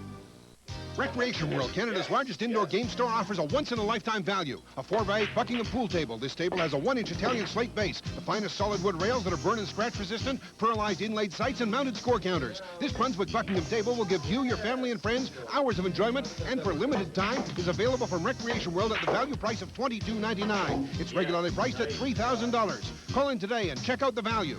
Recreation World, we're turning the tables on the competition. 6829 104th Street, Edmonton. And welcome back to the McDonald's Cup. As the Muppets take the ice, the All-Stars are way ahead. Oh, no, the door's jammed. Hey, man, they just scored again. What can we do? Play NHL Muppet Mania at McDonald's today, and you could win great prizes, like one of 50 all-new 1996 Mercury Sable or Ford Taurus vehicles, Bauer inline skates, Nestle Crunch Bars, or $100,000 cash instantly. No more Miss Nice Pig. Give me a boost. Here we go. Sorry. Come on. Play NHL Muppet Mania at McDonald's today. The 96 Chevy Lumina. Let's see how it compares. V6 engine and 4-speed auto. Check. Dual airbags and child safety locks. Check. 4-wheel ABS. Check one for Lumina. On the others, it's an expensive option. Seems Lumina has everything you need plus some serious savings. So when comparing quality, price, and features, it's not so much how Lumina did it, but why didn't Taurus and Intrepid? Test drive a Lumina today at your Chevy dealers, the people who do value best.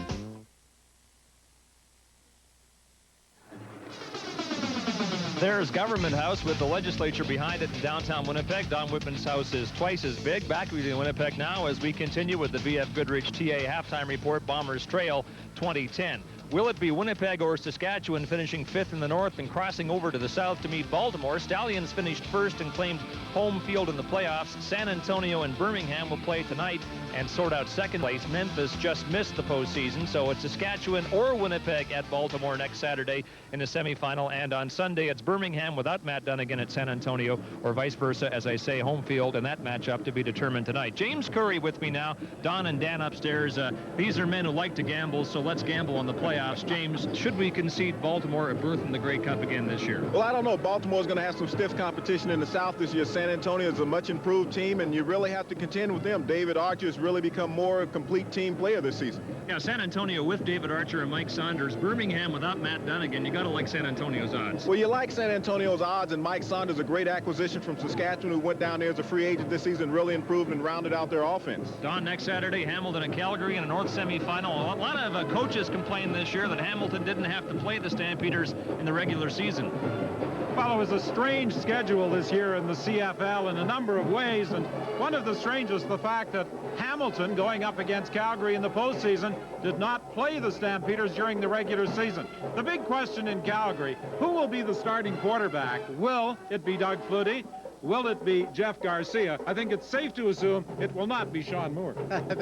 I think as long as Doug Flutie, if he is healthy, he's going to start for the Calgary Stampeders with. Yeah, I think he probably will, you know, and I think this is going to be an interesting game because of some of the unknown quantities and that these two teams haven't played. Well, they really haven't. They don't know a lot about each other, and it'll be an interesting game, and that's the kind of matchup that you want to see, winner take all in the playoff scenario. Calgary finished 15-3 this year, 15-3 in each of the last two seasons, and then lost the division final. Does that tell us you should save your best for the playoffs? Well, they really would, and I tell you, the last time that these two teams met in Commonwealth Stadium, BC really gave Edmonton all they can handle. BC's going into the playoffs on a roll, 5 wins so far, so it'll be interesting to see what happens again at Commonwealth Stadium with Rod and Scott. All right, that'll do it for the BF Goodrich TA halftime report. Stand by now for the second half from Winnipeg Stadium with the Bombers behind by 10.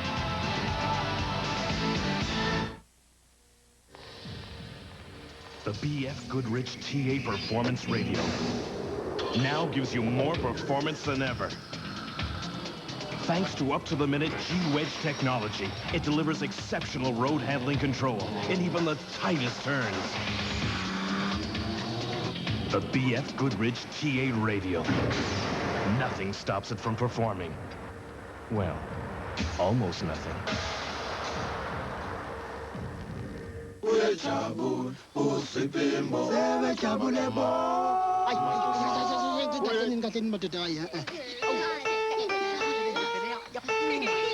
kukhona engikuzwayo lokunkenkethayo ngala kuyini kona lokho IBM Pit Drives. iliqhawe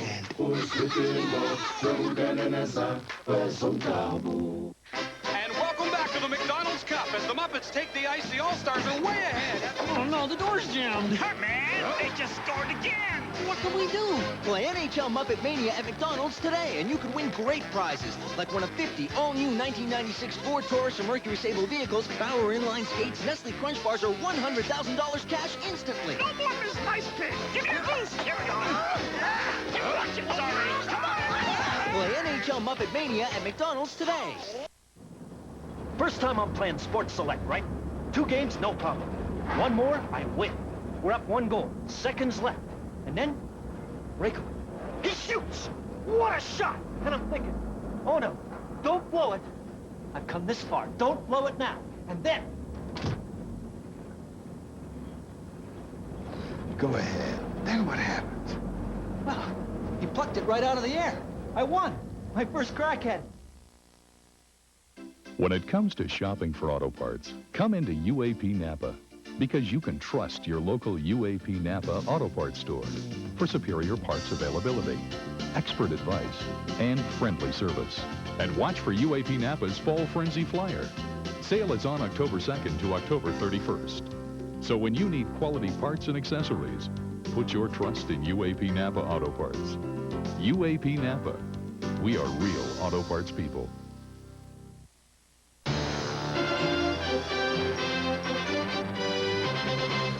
The CFL on CBC. Brought to you by BF Goodrich TA. Performance. Serious performance.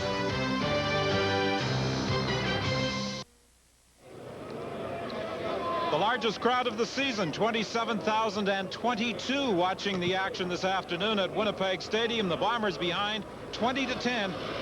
The result of this big play. Big turning point on the block punt. Just right here, a little bit of a move. Comes upfield. Gets his hands out in front, and that's Brett Young, who's had an excellent first half. Touches the ball ever so slightly. Number 7, Emmanuel Martin comes up, heads up play, finds the ball in the air, catches it in the air, and more importantly, gets it in the end zone for 6. There are some scary creatures in attendance this afternoon, and that goes for the people in costume as well as those. I was going to say, there's a couple of these guys in this booth up here that are pretty frightening. Bonner on the kickoff return. Boy, the Rough Riders have done an excellent job, and the ball came loose. Winnipeg claims they have recovered. But I was going to say, and the officials agreed, that the Rough Riders have done a good job on kickoff returns today. They really have, and I think coming back to a comment that James Curry made on the sideline, one of his observations, that the Winnipeg team is not playing with a lot of emotion. They're letting a lot of big things happen, particularly on special teams that have to deal with pure emotion and desire. The ball gets stripped, and I think that looks like number 44, K.D. Williams, at the bottom of it. Bonner's working extremely hard to make an effort to pick up a few extra yards. Number 23 is Shannon Garrett, who's the man that makes the tackle, strips the ball loose. Now, this is the big kind of motivation and momentum kind of swing that you need for the Winnipeg Blue Bombers at the beginning of the half when you're 10 points down. Come back out. Now it's up to Reggie Slack and this offense to capitalize on that. Winnipeg 1st and 10 from the Ottawa 52. The hitch screen to Siegel. And Stiegel is trapped right at the line of scrimmage. He may have even been dropped for a loss. K.D. Williams has played well again this afternoon, as he did earlier this season in an outstanding effort against the Toronto Argonauts, where he had 13 tackles. 214 net yards for the Rough Riders this afternoon to 149 for Winnipeg. And Mike Richardson, as we said at the start of our telecast, has been a key in compiling much of that yardage.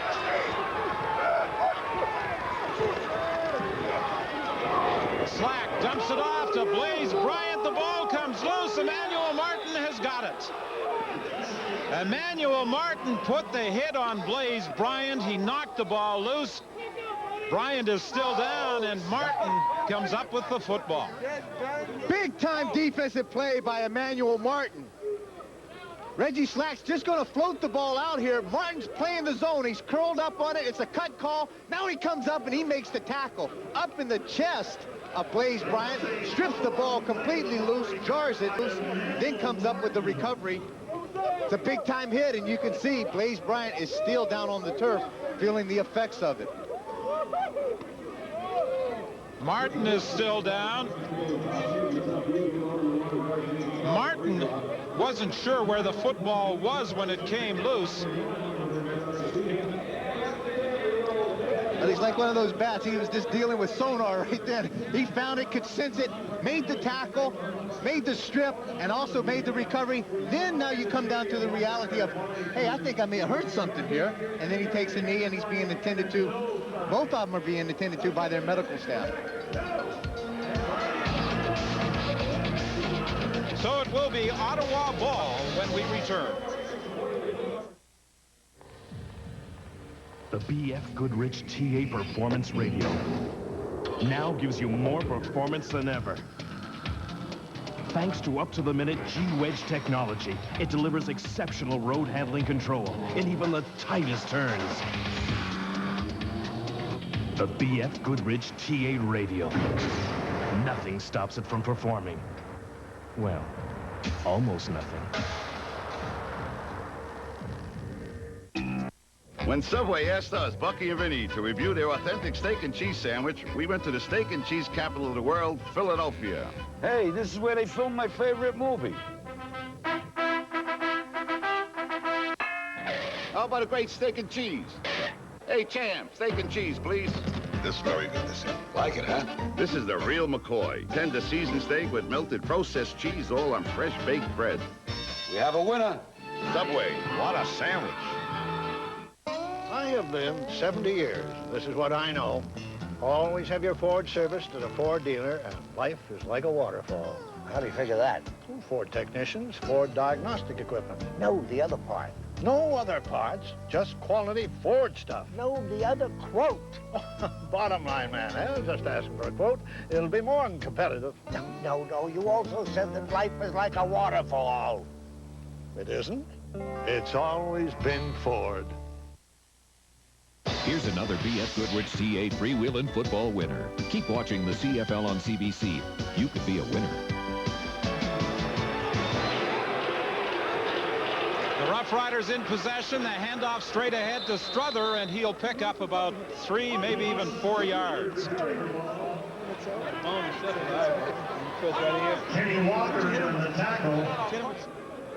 The two players involved in that huge collision, Emmanuel Martin being treated over on the Ottawa bench, Blaze Bryant at the Winnipeg bench. Speaking of Blaze Bryant, he's right here. Now he's just going to come out into the flat.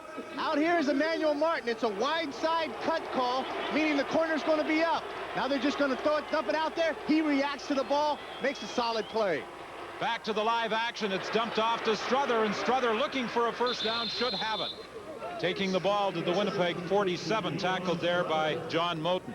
Strother is the fullback the Rough Riders were looking for throughout the season. They got him late in the year, and they feel he has been a big addition to their offensive scheme. 94, he was on the practice rosters of the Denver Broncos. Feel he's got great potential and just coming into the CFL for the first year. First and 10, Ottawa. The ball is at the Winnipeg 47. Strother, the ball carrier, and he took a couple of solid hits as he got to the Winnipeg 45. And on the bottom of that tackling contingent, number 44, K.D. Williams. He's been everywhere. He gets everywhere. He likes to get involved with the play, makes a lot of things happen, comes off the corner hard. Kelly Rush does a good job. It's a slow developing, delayed draw play. And there's K.D. Williams, along with Dale Lyles, who's back in the lineup this game. 13 tackles he had against Toronto in the history of the CFL. Only Bruce Holmes and Jeff Braswell have had more in one game. He's wide open. Alexander down the sidelines, an easy touchdown for the Ottawa Rough Riders.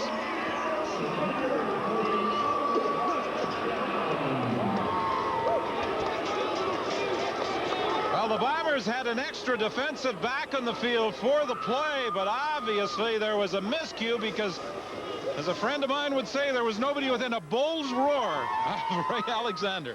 I'm a little worried about the picture hanging around. Ray Alexander composing himself, having a few thoughts. Sammy Garza's having some great thoughts. Sprint out row. He's going to see Ray Alexander wide open, blown coverage in the secondary. Ray running down. Obviously, there's some kind of a zone coverage where the corner is rolled up, thinking he has the halfback deep over top. No halfback there. The only guy there, Ray Alexander. And Alexander adds the Lamley adds the convert to the 45-yard touchdown by Ray Alexander. And it's Ottawa 27, Winnipeg 10. Well, you know, some of Cal Murphy's worst fears may be realized today. He was concerned about son-in-law Sammy Garza coming back and playing well against his former teammates today. Well, you talked about Sammy Garza knowing a lot about the Winnipeg organization, particularly the defense and how they run it. Take a look at this. All right. That's why it was so much fun to be a wide receiver. You know, you never got to do that kind of stuff as a linebacker. Sammy Garza, amongst all the boos in the crowd, he doesn't hear anything. That's some jubilation amongst his new friends. The Rough Riders marched 60 yards in just 4 plays. The 45-yard pass to Alexander, making it a 27-10 Ottawa Rough Rider lead. But just to finish the thought, he said he was worried about Sammy Garza coming back because he did know a lot about this organization and defenses. But he said he may not be able to get it done if we can get him on the ground. They just haven't had a chance to get him on the ground today. Ricks, the return man for Winnipeg. He gets to the outside. And it is Lamley who forces him out of bounds up at the 53-yard line. Well, Mark Ricks had no opportunity for a playoff check in Ottawa, but with the Winnipeg Blue Bombers, he has a chance to pick up the $1,900 paycheck that will go to the Blue Bombers if they can make the postseason. Good job this time. He gets the Ottawa coverage team going all to one side. Then he shows the great speed that he has to get to the outside. The only guy that has a decent angle is Lamley, and he's the guy that pushes him out of bounds. Winnipeg 1st and 10. The Bombers at their own 53-yard line. Gerald Wilcox caught immediately by Young. He will have a pickup of about 5 yards. Okay, the last series of plays, Winnipeg comes up with a big turnover, gets the ball back. The first play from scrimmage, Ottawa comes up with a big turnover. It's imperative right now for Reggie Slack and the Winnipeg Blue Bombers to be able to sustain some drives, make a few things happen. But they're going to have to keep going to Wilcox every time right now. Start giving the ball to somebody else and try to spread the defense attention. Slack fakes, now throws deep for Daniel. Incomplete. Penalty flag, a late call against Emmanuel Martin. I think this is going to be face guarding. Well, I think they're going to call pass interference against Emmanuel Martin. And the only reason I think it was delayed, I think the official had a hard time getting the flag out of his pocket to actually call the play. Ball's hung up. He's got him beaten by a few steps. The left hand comes up and hits. Forward pass interference. Ottawa, number 7, delivered. First down at point of foul, Winnipeg. Hits Tim Daniels right in the chest. Had Martin possibly looked and thrown his head back around, tried to locate the ball, he may have been able to get away with the contact. 1st and 10, Winnipeg. The ball is at the Ottawa 15. Keep running it. Slack is going to have a clear path to the end zone.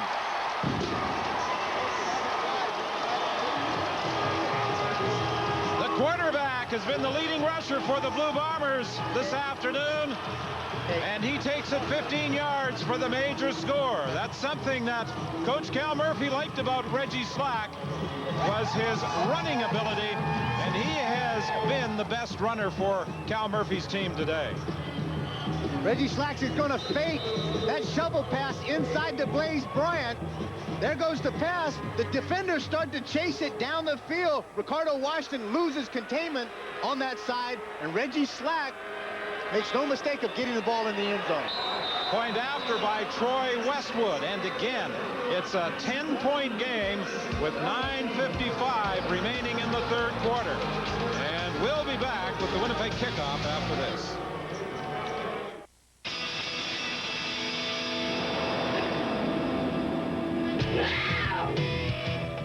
Nature makes no compromises. Neither does Wildcat.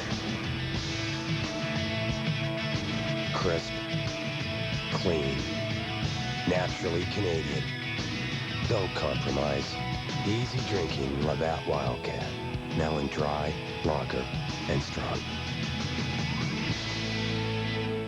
Since that tree began growing, I've seen a lot of changes.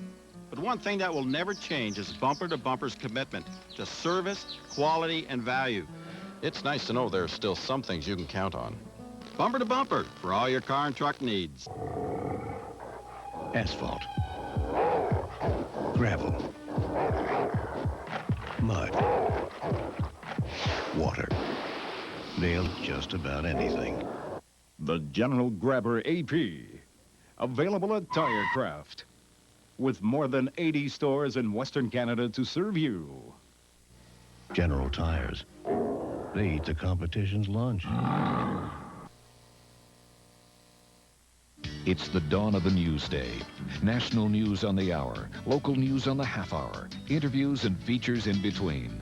Edmonton AM, Edmonton's morning information source. Weekdays, 5:30 to 9 on CBC 740. Slack and Wilcox discussing strategy. It was Slack's 15-yard run into the end zone that has narrowed the gap again to 10 points. Ottawa leading. Short kick. Along the sidelines, it's taken by Dave Donnell. He got away from the first tackler, now gets to the outside. Ryan Carey finally forces him out of bounds at the 49-yard line. Well, let's go back and take a look at this. Here's the wide receivers. Their job is to run down. Reggie Slack is going to come back. Blaze Bryant is going to fake the shuttle pass inside. But what I want you to watch, this is the defender that has responsibility for containment. He goes back inside. Now take a look at this. As he comes in, he loses containment inside. Reggie Slack gets outside and scores the touchdown. 1st and 10 for Ottawa. Knocked down at the line of scrimmage by Del Lyles. They were trying to set up the screen, and Del Lyles knocked it down. We haven't called Del Lyles' name much today, but in a loss here at Winnipeg Stadium to the Calgary Stampeders, what a football game he played, particularly in the second half when he was dragging his arm around. He was basically playing 30 minutes of football with one arm. Incredible athlete. He started off the season unbelievably hot. He had 4 sacks in the first 2 games. 3 in 1 game against Saskatchewan on September the 9th. Christensen makes the catch and then is taken out of bounds with an Ottawa first down by Jason Mallett. 9:08 remaining in the 3rd quarter. Ottawa leading 27-17, a game Winnipeg must win, or the Saskatchewan Roughriders will advance to semifinal action in the Southern Division against the Baltimore Stallions. Lots of time left. It's time for this Winnipeg defense to come up big again. They can't allow the ball to stay in Sammy Garza's hands. Over the middle, intended for Odessa Turner. And at the tail end of the play, there was a collision involving Cora Servin and Jay Christensen, but nothing more serious develops. They both leave with a smile on their face. Ball thrown right over the middle. Outstretched hands of Odessa Turner. That's the kind of balls that make and break big ball games. The time that when you have an opportunity to make the play, you need to come up with it. 2nd and 10 Ottawa. Since 1979, the Winnipeg Blue Bombers have only had 2 losing seasons. Kenneth Rare has the catch for a first down to the 35-yard line. And the Winnipeg Blue Bombers have made 8 straight division finals. But they are now just worried about qualifying for the postseason. Kenneth Rare does a good job of reading the zone coverage, sits down in the hole. Sammy Garza having enough time to send the pocket, wait for his receiver to find the open spot, then he delivers the ball on the money. Colin Scrivener is the injured Winnipeg Blue Bomber. Talking about this game against Ottawa, he said, "I sure hope brother Glenn over in BC helps knock off the Saskatchewan Roughriders and we can win this one because I owe him some money and I need that playoff check to pay him."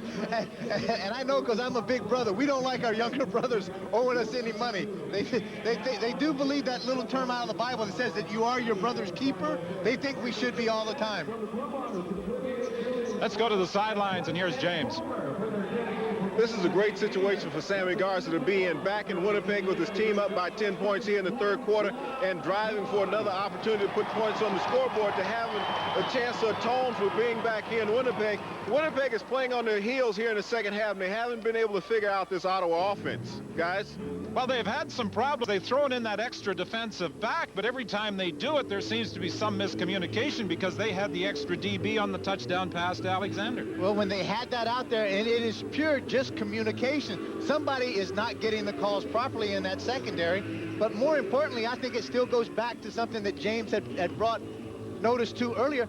That team's not playing with a lot of emotion. They're not playing with a lot of fire and a lot of spunk out there like I have seen Winnipeg teams play, particularly when you have this much on the line.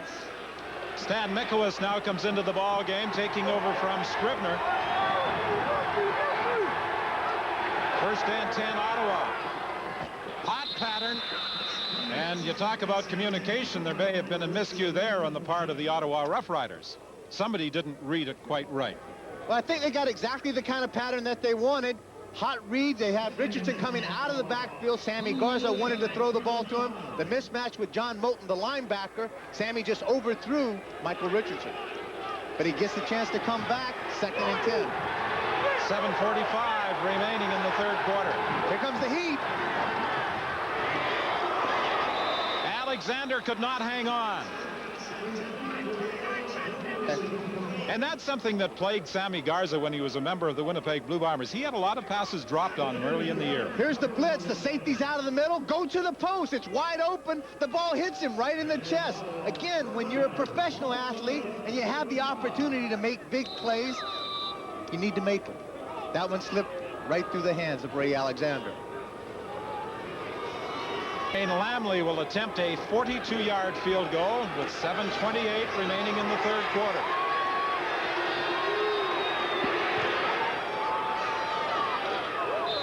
Good, and the Rough Riders now enjoy a 13-point lead. These teams, Dan, have given up more points than any other teams this year in the Canadian Football League. And there's something that I found quite interesting in taking a look at their record. Winnipeg lost 65-17, 64-10 to Shreveport and Edmonton. Ottawa lost to those same two teams 61-11 to Shreveport, 63-3 to Edmonton. So they were both beaten by teams that ran up 60 or more points, the same two teams. The South Division semifinal, will it be Saskatchewan at Baltimore next Saturday afternoon, or will it be the Winnipeg Blue Bombers? Blaze Bryant, who took that punishing hit from Emmanuel Martin, carries up to the 42.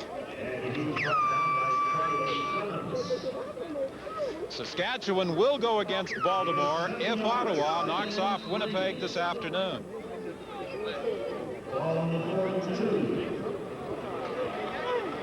Outside linebacker still can't stop. That's Paul Randolph, the linebacker that is hurt with a torn bicep, talking to K.D. Williams. You can't get better coaching than from the player. All sorts of movement at the line of scrimmage as Blaze Bryant gets the ball. Now, players who are injured and not in action this afternoon doing some coaching on both sides of the field. We've seen Danny Barrett passing along instruction at the Ottawa bench. Paul Randolph helping the linebackers at the Winnipeg bench. Offside, Ottawa number. Start Finley. First down, Winnipeg. Greg Clark has also been over at the Winnipeg bench, talking to the linebacking contingent. There's Danny Barrett. Come back clean now. Danny Barrett, very instrumental in the offensive game plans of the Ottawa Rough Riders. Fake inside by Slack, and he was looking for Wilcox, and Brett Young was all over him.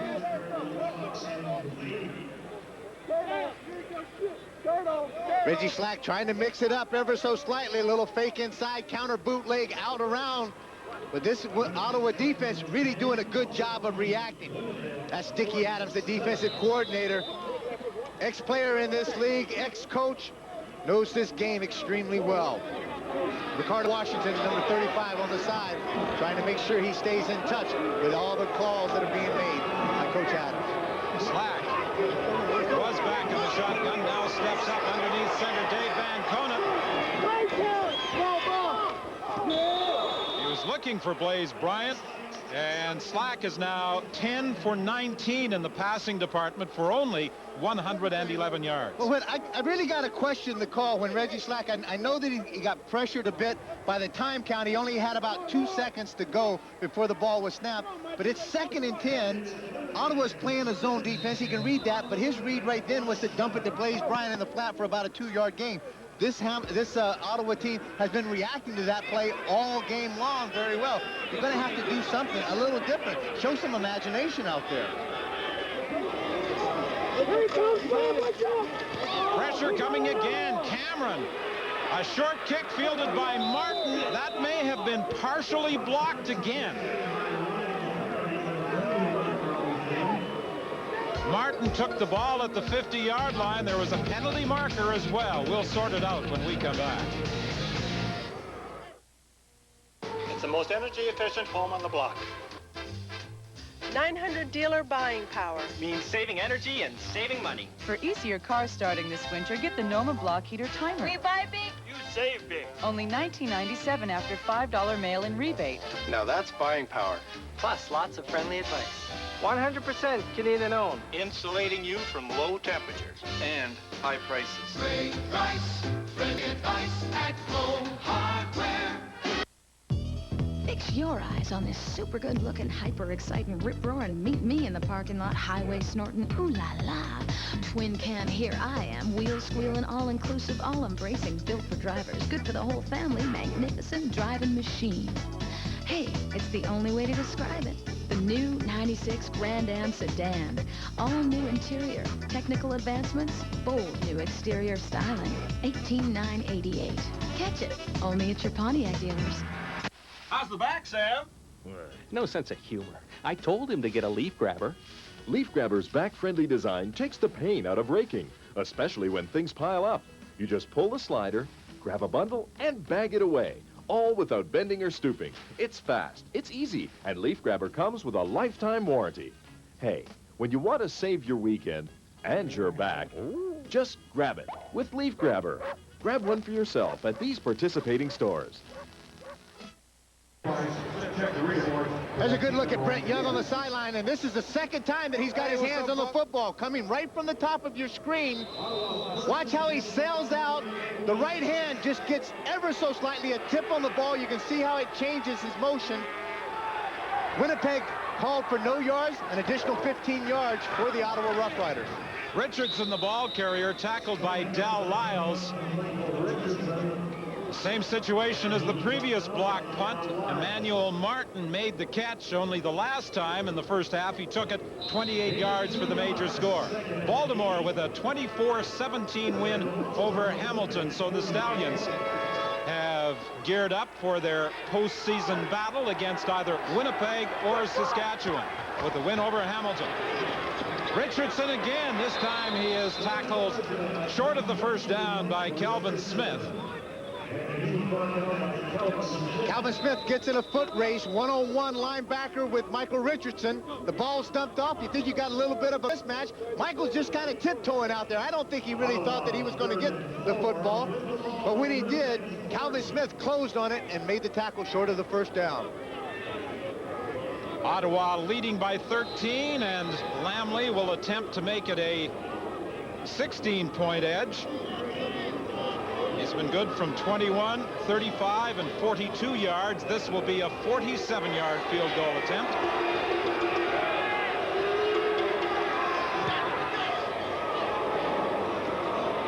It bounces off the crossbar and into the end zone. So it is now 33-17, Ottawa leading. Things like that start to happen against your ball club. If you're the Winnipeg Blue Bombers, you're starting to think, if it wasn't for bad luck, we're not having any kind of luck at all today. Take a look at this as it hits right on the backside of the crossbar and goes through. If it hits on the front side down low, it's coming back out on the playing field. Well, the old adage applies. You have to be good to be lucky and lucky to be good. That's exactly what it has to do. So now the Winnipeg Blue Bombers are really up against it, trailing by 16 with 3:52 remaining in the third quarter. Inside shovel pass to Blaze Bryant. there's a penalty flag in the play as Bryant carries up to the 50-yard line. Bring it back. It's going to be holding against Winnipeg. It just seems like every time they make a big play, something happens. They shoot themselves right in the foot. Holding, Winnipeg number 63, 10-yard penalty, first down repeated. Mike Kelly, the offensive coordinator, ever since the Labor Day 56-4 loss to the Saskatchewan Roughriders, has been calling all the plays for his quarterbacks. Today, he's signaling them in via Kevin McDougall, the backup quarterback. Chris Walby right in the middle of your screen, number 63. Call for the holding against Lloyd Lewis. That's the thing that is so inspiring of Lloyd Lewis and his play is the effort that he gives you. He makes everybody work hard when you're blocking him. Johnstone takes it out of bounds in the grasp of Brett Young, and he is short of the first down by about 5 yards. There's McDougall signaling to quarterback Reggie Slack the play call from upstairs. They have a numbers system, and McDougall has the numbers on a chart. Slack has them on a wristband, and Kelly tells McDougall what play he wants called. He makes all those calls. On the other side of the ball, what I understand, Sammy Garza is calling the majority of his own plays today. Slack steps up and throws, and complete. Gerald Wilcox has he got the catch? The officials looking for a little help. They say he has. Ottawa players were volunteering their assistance, but the officials didn't want it. Look at Gerald Wilcox making the curl route. Now he's going to come back, try to find the ball. You got to come back to it. Makes the catch. You can't see from that angle. Here's a big call. It's about 3rd and 3. 2:41 to go in the third quarter, and Cal decides we're going to punt this one away. Reggie Slack slipped ever so slightly as he was trying to throw that ball. Talking to James Curry on the sideline, he says the temperatures dropped considerably down there. The ball has gotten very slick. The field seems to be a little slick. Maybe that's the cause of some of those balls sliding through the hands of the receivers. Cameron called for the ball, but the whistle apparently had gone previous. A timeout was called by Ottawa, and it could be that the Rough Riders didn't have enough players on the field.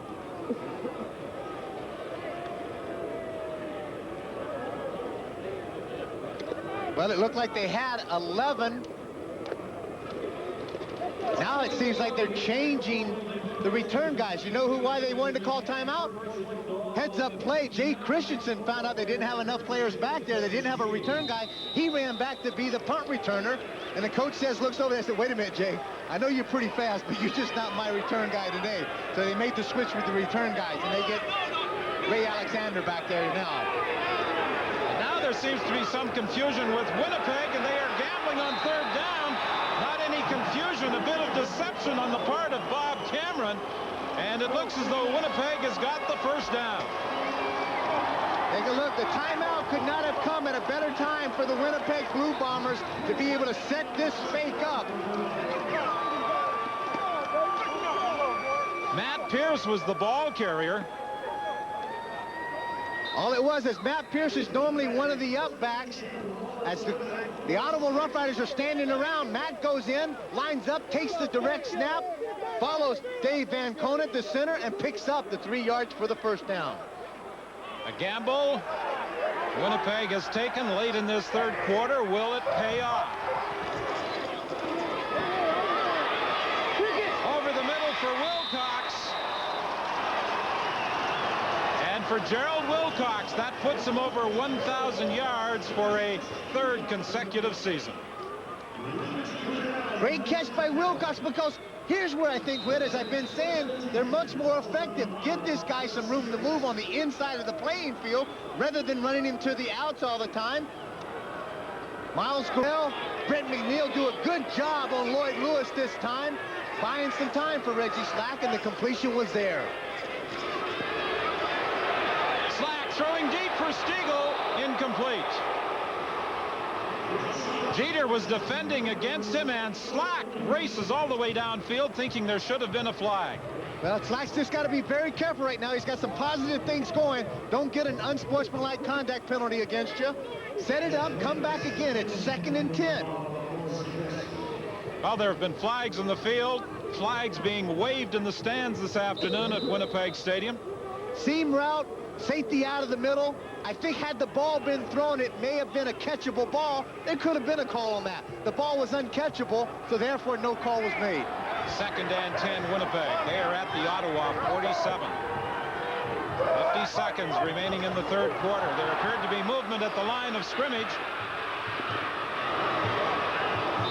And Slack goes down, and Clemens makes sure he stays down. It's all right. It's going to come back. They'll get 2nd and 5. Offsides against Ottawa.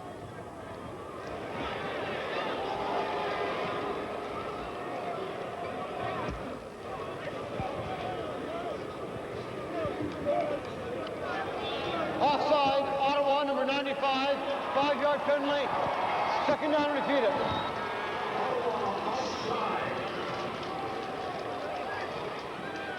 Just right in the middle of your screen, Ray Bernard trying to anticipate the snap count. Gets caught in that neutral zone.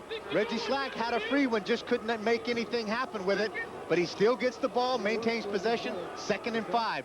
Crucial situation for Winnipeg. Ray Bernard is one of those guys his former teammates are hoping can do something this afternoon. To Chris Johnstone for a Winnipeg 1st down inside the 30-yard line. Reggie Slack is down. He took a shot from John Kropke. But to his credit, he bounced up quickly. Now, I mentioned about Chris Johnstone earlier in the game. I said he's the kind of guy he's forgotten about. You don't think about him. He blocks, he gets lost in the crowd. All of a sudden, he comes up, makes a big play, comes out of nowhere. John Kropke takes a shot at Reggie Slack after the fact. Big 1st down. Reggie Slack's going to get up and run it 1st and 10. This should be the final play of the 3rd quarter. The fake inside. Slack along the sidelines for Wilcox. Wilcox got a hand on it, but couldn't pull it in. And that is the final play of the 3rd quarter, with the Ottawa Rough Riders leading Winnipeg by 16 points.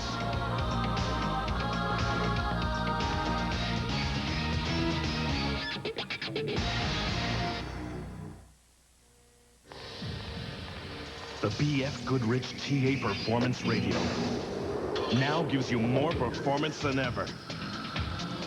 Thanks to up-to-the-minute G-Wedge technology, it delivers exceptional road handling control in even the tightest turns. The B.F. Goodrich TA Radio. Nothing stops it from performing. Well, almost nothing. Today, we're just going to admire the lines of this Nissan Maxima. Changed my mind. The Maxima received the highest approval rating from owners the CAA has ever seen. It's got 190 horsepower V6 and multi-link beam suspension. For great handling and safety. Visit your Nissan dealer today for a test drive, because it's time to expect more from a car. The countdown to the Quebec referendum is in its final hours. I'm Peter Mansbridge. Join me and the rest of the CBC National News team as we bring you comprehensive, ongoing coverage of a crucial political event in Canada's history. I'm Wendy Mesley. Tonight, join me in Montreal for a special one-hour edition of Sunday Report. Quebec, the night before the vote. Tonight on Sunday Report.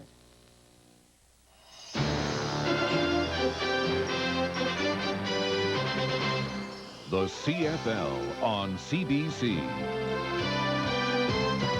Brought to you by B.F. Goodrich TA. Performance. Serious performance.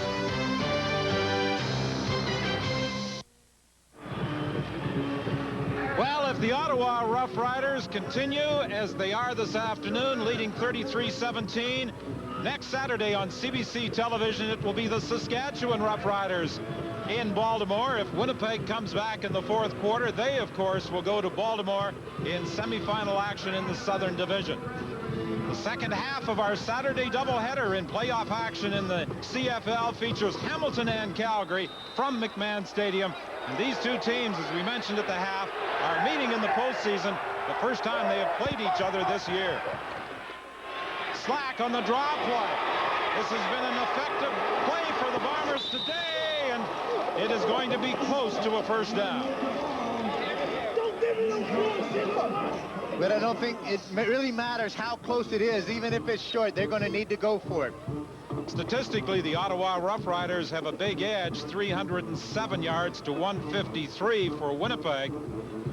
The Bombers have been guilty of 3 turnovers this afternoon, and they have taken some costly penalties as well. I think that has been the big key. The penalty situation for the Winnipeg Blue Bombers has really hurt them on big plays, big returns, and nullified a lot of positive things that this ball club had going for it quite early in the ball game. Slack has carried for 67 yards and has also scored a touchdown, a third down gamble, and one would have to assume that it will probably be Slack. No, he's going to hand off to Blaze Bryant, and Bryant hurdles into the 13-yard line for a Winnipeg first down. I got to tell you, Whit, I think that's a gutsy call to hand the ball 4 yards deep in the end and in the backfield to Blaze Bryant with a tough Ottawa defense, as opposed to taking Reggie Slack at about 220 pounds and just taking the quarterback sneak, letting him go right behind the most valuable offensive lineman on this club, Dave Van Conant, pick up the first down. This is a dramatic ball club today. First and 10 Winnipeg from the 15. Fake to Blaze Bryant. Slack looks into the corner to Daniel, incomplete. Emmanuel Martin, the cornerback on the side, had pretty good position on Tim Daniel. Coming right at you, Reggie Slack getting some heat by Charlie Clements, forced him to throw that ball just a little bit before he was prepared and settled in. Throws it way past the outstretched hands of Tim Daniel.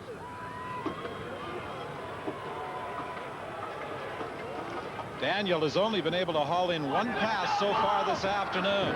And now Slack sets up in the shotgun. Slack looks over the middle. He's got Stiegel.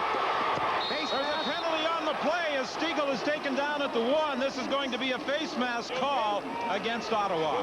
I think they're going to get Antonius Bonner for face masking. Stiegel does a good job of running a crossing route.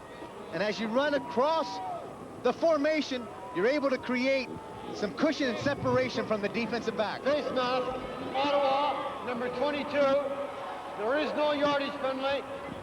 First down, Winnipeg. Reggie Slack sprints ever so slightly, sets behind the tackle. Now he's just going to telegraph it. Stiegel with some good speed gets the inside position on Bonner and is able to beat him for that major reception. The infraction took place at the 1. That's where Winnipeg scrimmages first and goal, and Slack has his second touchdown of the game. That's the play I thought they were going to call in the third down gamble. It's a good play. Now, Whit, here's the call. Do you go for 2 points now, or do you go for the kick the convert? They need, if they score, if they make 2 touchdowns major and 2 two-point conversions, that is 16 points. Makes it a pretty interesting ball game at that point. Well, I think there's a formula that most coaches operate under as to when they go for the 2-point conversion. Reggie Slack just jumps behind, as I mentioned earlier, Dave Van Conant, Kevin Robson off the right side, Chris Walby. That big offensive line. They've done a lot of great things over the years that they've played here. This has not been a stellar year for them, particularly in the sack category, where this year the Winnipeg team had given up 61 sacks coming into this ball game, last in the CFL, as opposed to 20 sacks they had in '93. Big play now. The Bombers are going for the 2-point convert try, intended for Gerald Wilcox. And you know what? If Brett Young had grabbed that one, he could have gone the other way, all the way for Ottawa.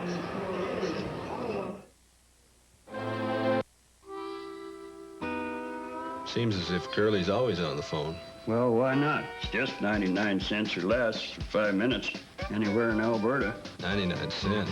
Now that's a savings. It's easy to rope onto. AGT long distance rates never been lower. Makes it real easy to be right sociable. 99 cents or less for 5 minutes anywhere in Alberta, evenings and weekends guaranteed with an AGT savings plan. Call us today. Winter's here, and it's time to ask yourself, does your battery have the juice to get you started when you really need it? Do your tires have the traction you need for slippery situations? Only Canadian Tire offers MotoMaster batteries and tires to get you going in any situation. All at the everyday low prices you'd expect from Canada's automotive store. Canadian Tire. There's a lot more for your car for a lot less.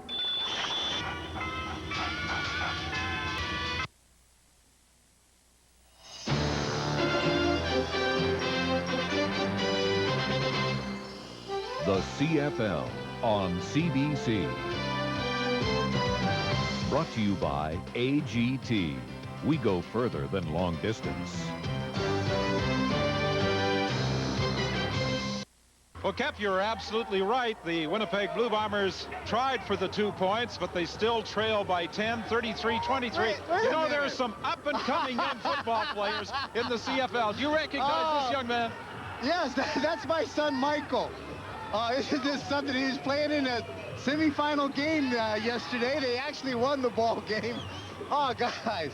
He looked at me, he says, Dad, I got really good news and bad news. I said, what's the good news? He says, I'm a linebacker and I'm number 42. I said, well, what's the bad news? He said, Dad, I'm really light in the butt. I said, I can help you with that a little bit. When he talks about playing linebacker, has Michael ever seen your fingers and talked to you about those fingers of yours? It was the greatest pleasure for me this year to take him to Commonwealth Stadium at an age where he understands a little bit of now what Dad did for all those years. And it was something because he called me and left a message and said he happened to be voted the most improved football player on his team. So, Michael, on national television, I love you and congratulations. but I got to work on your stance a little bit. I'll get that when I get home. Michael, you'll get some good coaching. Listen to what Dad has to say. 12-17 remaining. Good fake inside, down the sidelines for Alexander. And he was overthrown.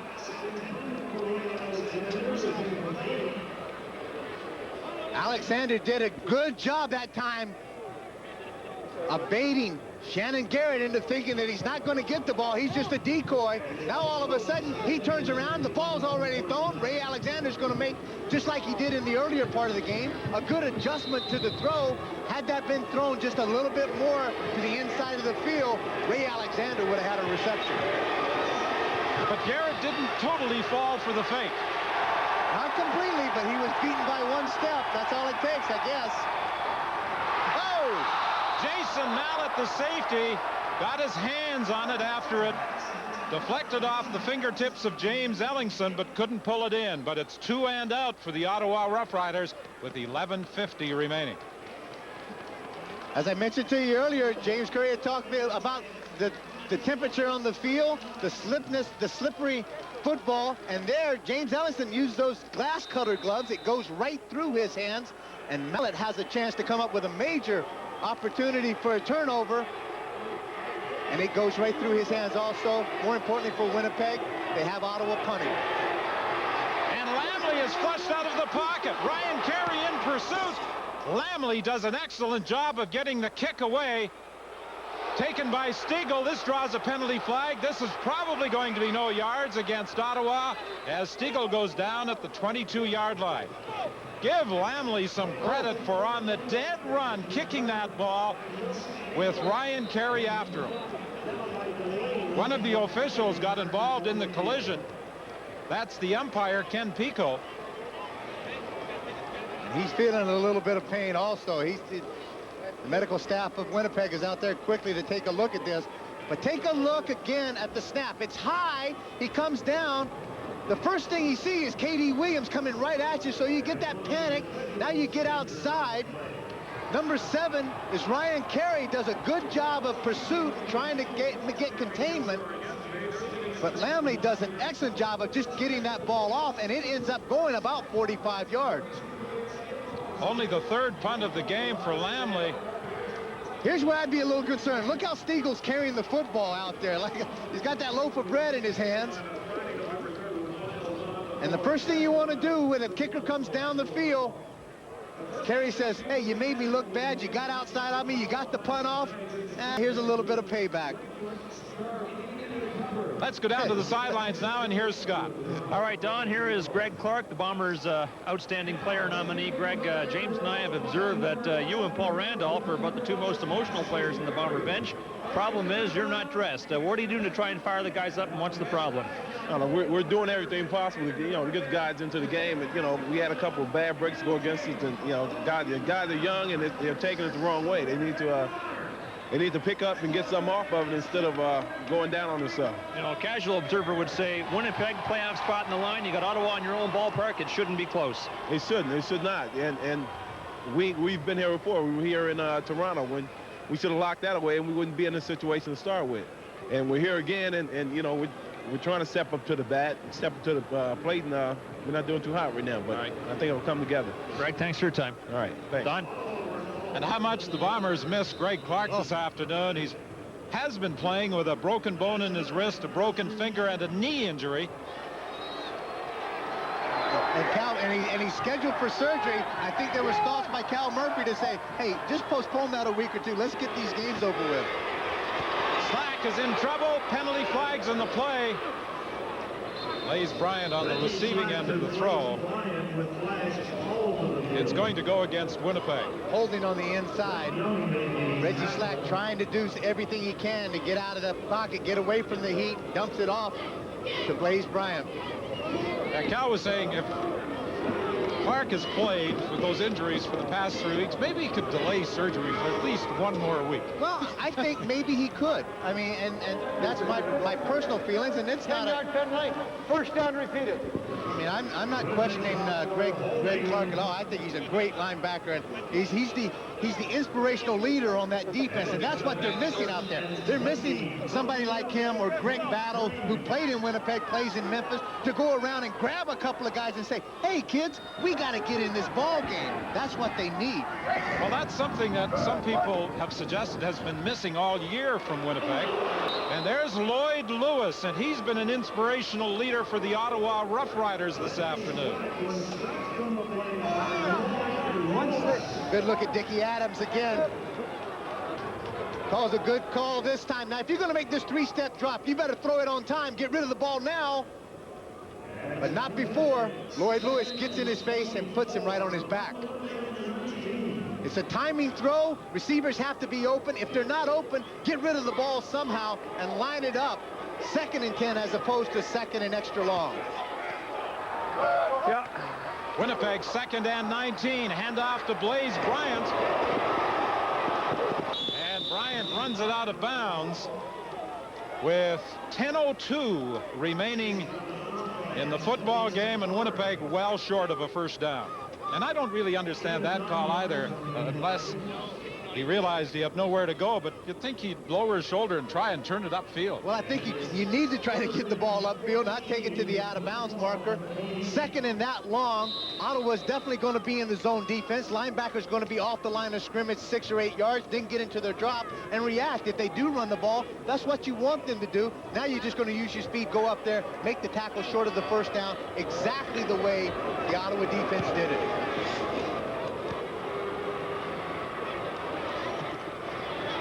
Ray Alexander takes the 3rd down punt, and down he goes with penalty flags flying. 9:37, the time remaining here at Winnipeg Stadium. From Gillette comes a revolutionary form of protection for men. Gillette Clear Gel Antiperspirant. Unlike a stick that can stay in your underarm hair, this is a soft gel. It goes cleanly through the hair right down to the skin surface to fight odor and wetness where it begins. And that means effective all-day protection. A revolutionary form, Gillette Clear Gel Antiperspirant. We came up from Louisiana to Montreal to play at the festival. We were ready to go, but we noticed that our most important instrument was missing right before the show. We had to do something. I wasn't even sure they took Visa. Do you take Visa? Pardon me? Visa. I hope you'll take it. Of course. We only take Visa. Used more often than any other card in the world. Visa. It's the only card you need. Okay, listen up. There's a new Sports Select game in town. Called Point Spread, and it works like this. Every game has a favorite and an underdog. Usually the favorite will eat the underdog's lunch. So Point Spread was invented. The favorite just can't win. He has to cover the spread. That evens things out. And the winnings make it worth your while. So bone up on new Point Spread from Sports Select. Oh, it's an easy way to get in the game.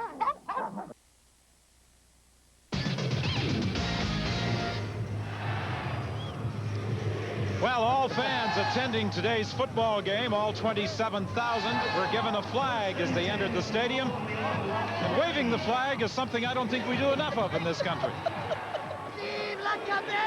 They're having a good time doing it today, and they're doing it all sizes, all shapes of people, and lots of different costumes.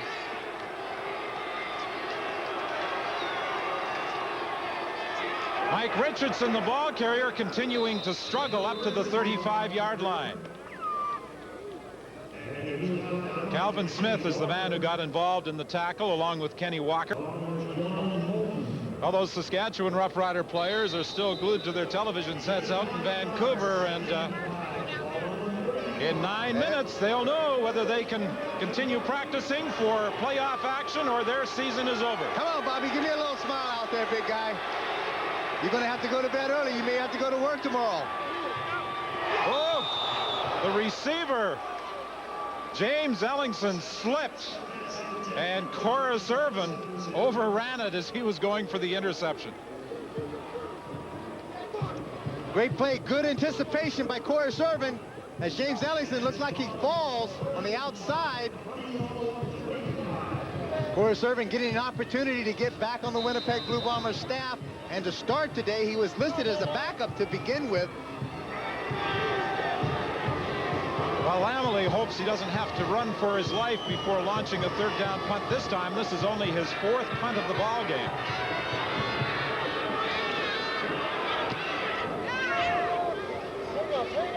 Mark Ricks takes it at the 37.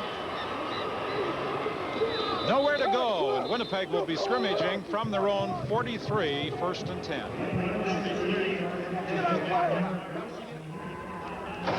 Canadian Tire has guaranteed low prices every day on MotoMaster batteries, so you can get one whenever you need one, and you won't get left out in the cold.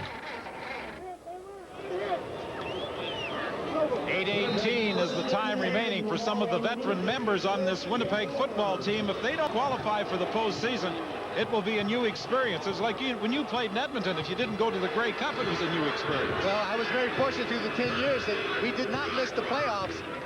Reggie Slack, if he throws the ball up the middle, is going to have some chances to make some things happen. Bryant will pick up about 6 yards before being stopped at the 50-yard line. You know, I think maybe Reggie has to go over there and change a bit of his philosophy.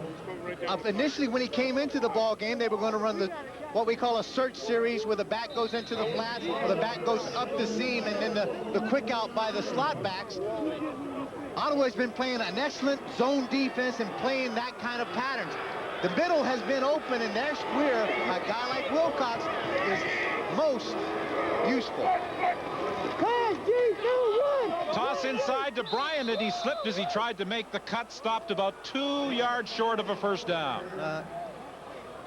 Real lack of imagination, I think, right now offensively.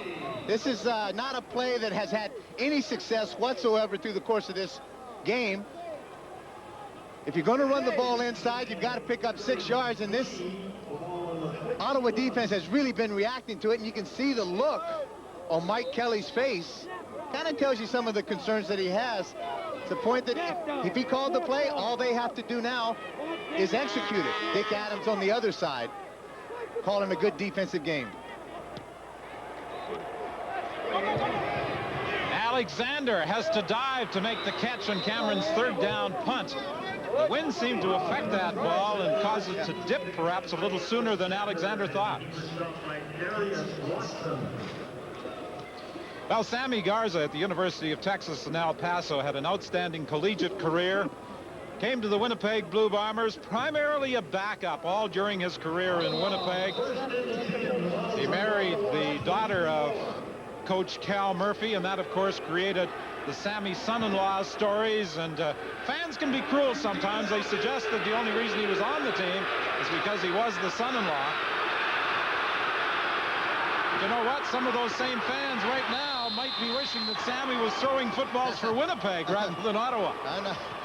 Sammy's going to mix it up a bit over on the sideline with Darius Watson.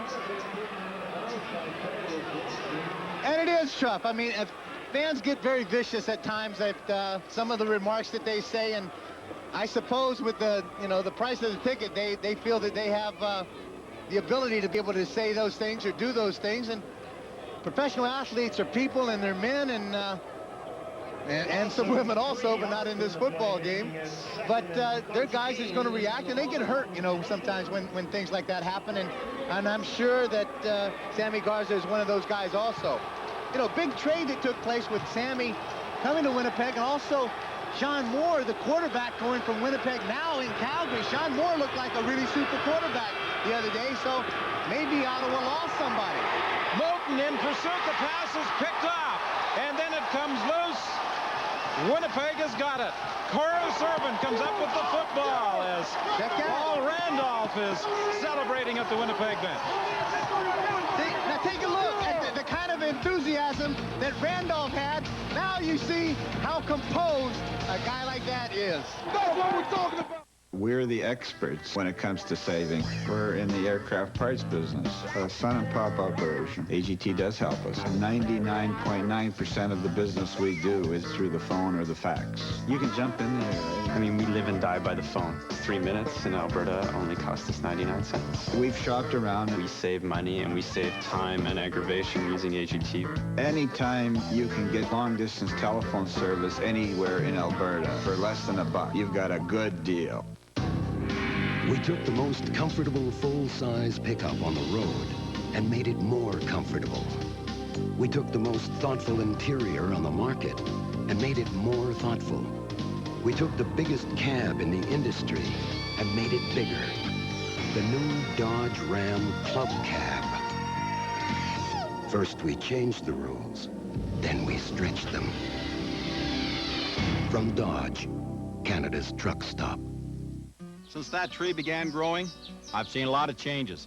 But one thing that will never change is Bumper to Bumper's commitment to service, quality, and value. It's nice to know there are still some things you can count on. Bumper to Bumper for all your car and truck needs. Tomorrow, Quebecers decide on the future of Canada. Watch the CBC Alberta News daily for the Alberta story and the reaction. CBC Alberta News, Alberta's most experienced news team. Bobby Jurison, David Bellingham hanging tough as the Saskatchewan Roughriders will sweat out the final 6:07 of this football game. A Corus Irvin interception has given Winnipeg the ball 1st and 10 from the 25. Sammy Garza was shaken up on a hit by John Moulton as he threw the interception. We may now see Andre Ware.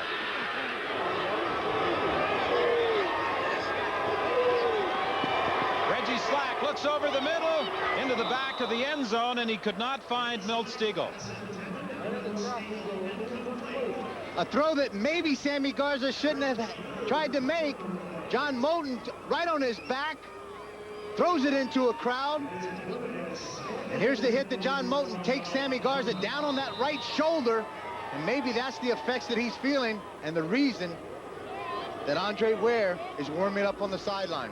Well, a couple of years ago, Sammy Garza had rotator cuff surgery on his right shoulder. 2nd and 10. Lewis picked up as he was after the quarterback. Wilcox in the end zone. And with excellent position on him was Brett Young.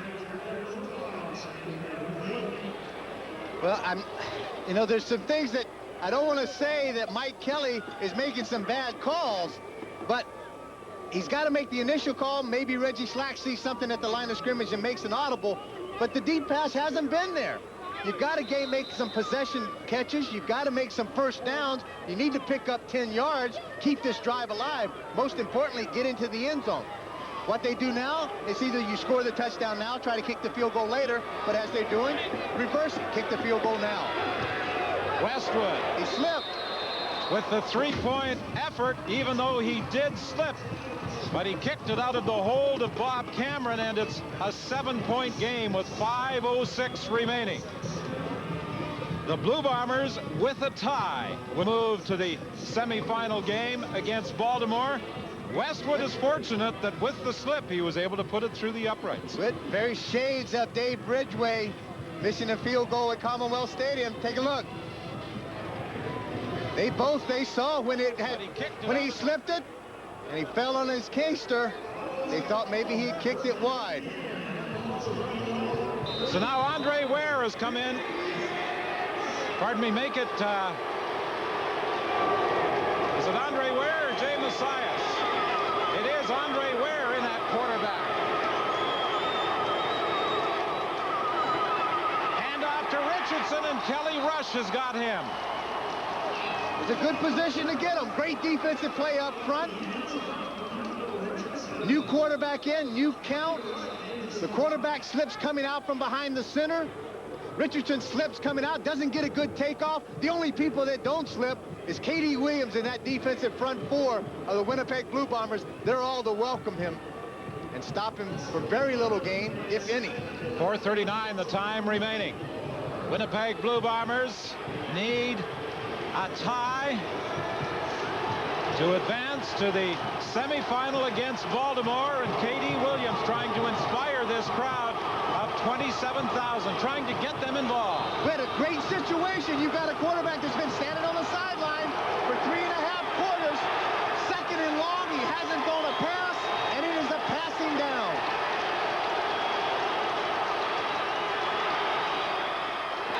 He was looking for Odessa Turner.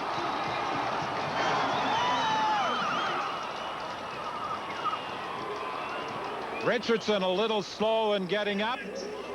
And the Winnipeg Blue Bombers, with 4:22 remaining, are going to get this ball back. The Rough Riders, Dan, a couple of times this afternoon appeared to be in control of this football game. There is some point that they really did. The Winnipeg Blue Bombers look to be emotionally out of the ball game and out of it numbers-wise.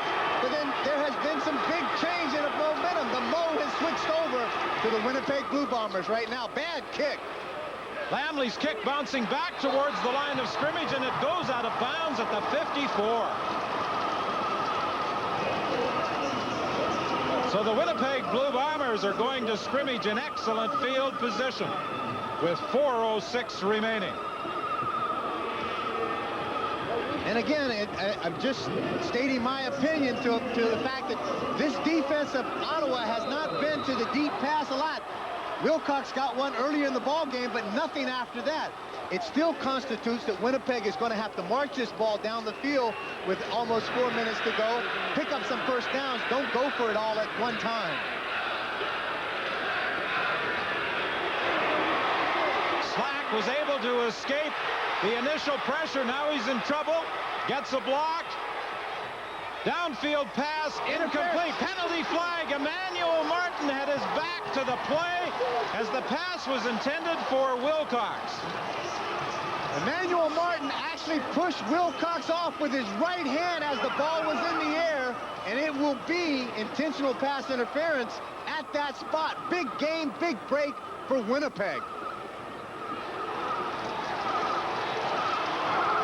It looked as though pass interference. Ottawa, number 7, delivered. First down at point of ball. It looked as though Slack was in huge trouble. He was able to escape. Now, he gets out of the trouble, hangs the ball up. Martin doesn't see it. It's the right arm, pushes Gerald Wilcox away, knocks him down. He just does not pick up the ball. Crucial play for the Ottawa Rough Riders. Winnipeg, 1st and 10 from the 26. Slack throwing deep. Incomplete. It was intended for Gerald Wilcox in the corner of the end zone. I think that's Blaze Bryant down. It looked like he really came back to help Reggie Slack on a block. The post corner route, Brent Young doing a great job of coverage. Almost 3 guys there with Remy Trudell over the top. Ray Bernard comes in after Slack has released the ball. No damage done there. You can see how Slack's eyes are focused down the field, trying to see if that was a reception or not. And with the injury to Blaze Bryant, Reggie Slack goes over to the Winnipeg bench to talk to head man Cal Murphy. Blaze Bryant has had a difficult year. He hasn't been running with the same authority that he did in his previous stint in Winnipeg. Doesn't seem to have the same confidence that the hole is going to be there when he hits the line of scrimmage. I think that's from our conversation the other day and talking with Mike Kelly. It's almost that there's just a slight hesitation of the running back, as opposed that he's looking for the hole, as opposed to having that real confidence that the hole's going to be there, take the handoff, and then get the ball up into the hole. There's a good block that he makes, and that's number 48. Charlie Clements, the ex-Winnipeg Blue Bomber, gets his head down around in the knee area. Clements gives him a shot with that, with those knees, those powerful legs of him. And again, talked to James Curry on the sideline. He said that Blaze Bryant was taking some aspirin and he's having some headaches even when he came out after the second half. That will certainly help to give you a little bit more of a headache. Well, he took the shot from Emmanuel Martin early in the second half and gets a knee to the helmet. Matt Pierce is into the ball game, replacing Blaze Bryant. It's 2nd and 10 Winnipeg, 3:02 remaining in the football game. The Bombers down by a touchdown. Slack steps up, throws complete. And on the receiving end, their go-to guy in almost every clutch situation, Gerald Wilcox. And you said it properly, Mr. Clutch. In a situation where you need to make a first down, the guy you're going to go to, Gerald Wilcox. 2:54 remains at Winnipeg Stadium.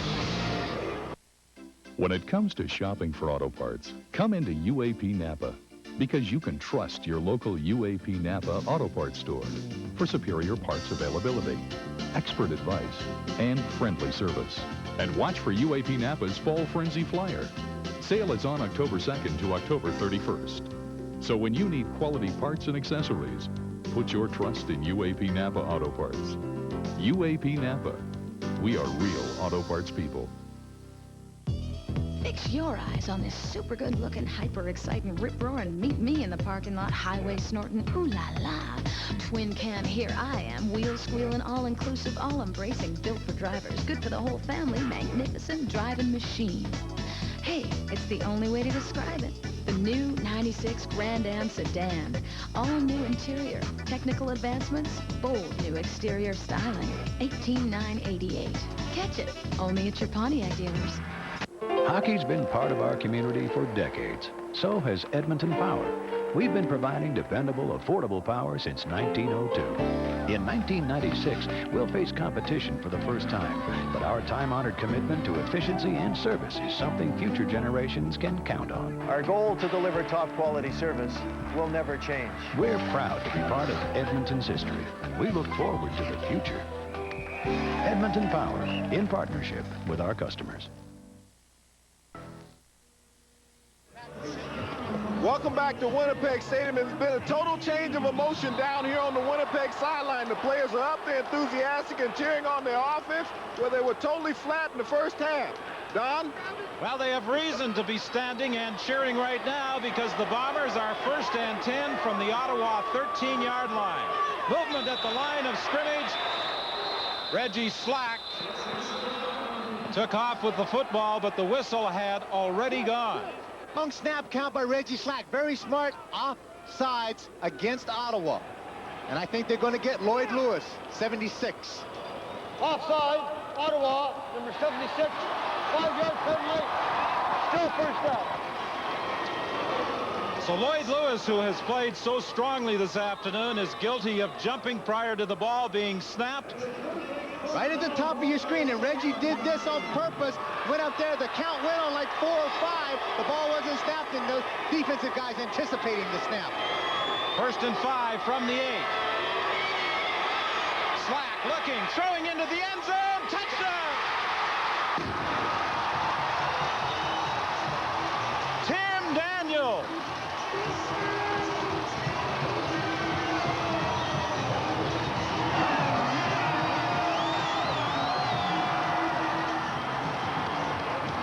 Somebody that was not been heard of very much through the course of this game, but in the crucial play, they go to Tim Daniels against the guy, number 7, Emmanuel Martin, who was called for that big pass interference call with. Only the second catch of the afternoon for Tim Daniels, but what a huge reception. And the point after by Troy Westwood, and this game is tied at 33. And the roller coaster of emotions from city to city here in Winnipeg. The Bombers and their fans enthusiastic. And a downcast Bobby Jurison looking on in Vancouver. The Rough Riders will be flying back home later this evening to Regina. And unless Ottawa can break this tie, their season is over in Saskatchewan. Well, I don't want to say anything negative regarding Ottawa's chances, because as Bobby Jurison is watching out there, he's a real good friend of mine. I consider him that. But right now, the emotion swing has changed. Reggie Slack comes out, makes a good play as Tim Daniels finds the corner end zone against Martin. And a very happy quarterback, Reggie Slack. There is a major point, I think, that took place in the last series of plays with that is very crucial. There's 2:30 left to go in the ball game. If Sammy Garza was still the quarterback, I would say Ottawa stands a great chance getting this ball either in the field goal range or a possibility for a single. Quarterback coming out, and Andre Ware hasn't had a lot of experience right now. Been cold all day long, thrown one pass, and now all of that rest on his shoulder. 2:30 remaining here at Winnipeg Stadium. Bonner, the kickoff return man for Ottawa. And this Winnipeg team is playing with much more emotion. They are charged up now. If you saw the kind of coverage that's going down there, Dale Lyles, Darius Watson, these guys were off of the ball, racing down there, and you try to think, where was that in the first quarter? Uh-oh, somebody heard me on the sideline, because there's Sammy Garza back in this ball game. At one point, Ottawa held a 16-point lead. First and 10, Ottawa from the 31-yard line. 2:23 remaining. The game tied at 33. Garza to the sidelines, but the intended receiver, Odessa Turner, had slipped as he was trying to make his cut. Odessa had the coverage out there, exactly what he wanted, a zone coverage. He came down, read the out route, was his call, did not get his feet up underneath him, and just slipped on this turf. That's about the second or third time that he has slipped during the course of running a route. Garza has only managed one completion in his last 7 passing attempts. There's a guy who has played a whale of a football game today. Number 44, K.D. Williams of Winnipeg. Nominee, a Rookie of the Year. Penalty flag, too long in getting the play underway. A time count violation, Ottawa. The Rough Riders have not won a football game outside the province of Ontario since October 21, 1990. Ottawa, number 15, lost the down, 3rd down. And it's 3rd down, Ottawa, because it occurred in the final 3 minutes of the football game. So it is extremely costly to the Rough Riders.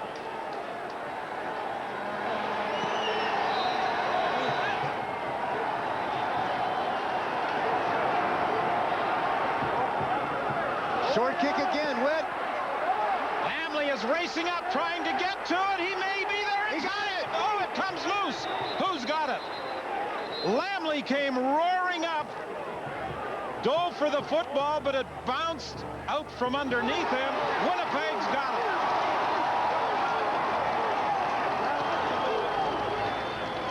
Lamley almost made it, Kep. What a gallant effort by Wayne Lamley to try to recover this very short kick. He got some advantage by the ball hitting the turf, bouncing back toward him. All the Winnipeg players standing around. There he is. He has an opportunity to squeeze it. It goes right through his hands. Here's a little better look at it, Don.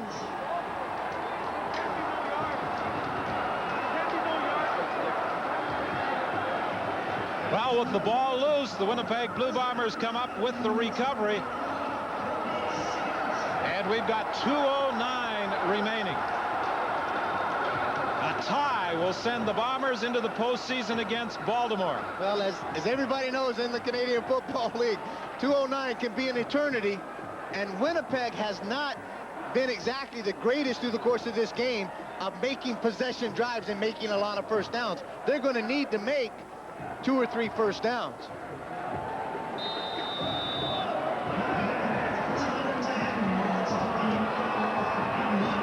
I think Cal Murphy feels that if they get a couple of first downs, they'll be in the field goal range of Troy Westwood. And it's unfortunate because Ottawa has already used their timeout when they had to change the return guy. Charlie Clemens has been caught 3 times this afternoon in jumping before the ball was snapped. I think it might be Clemens again. Offside, Ottawa, number 48, 5-yard penalty, still first down. 1st and 10, right at the top of your screen. Anytime that you get pumped up as a defensive player, you're trying to make a big play, trying to make something happen.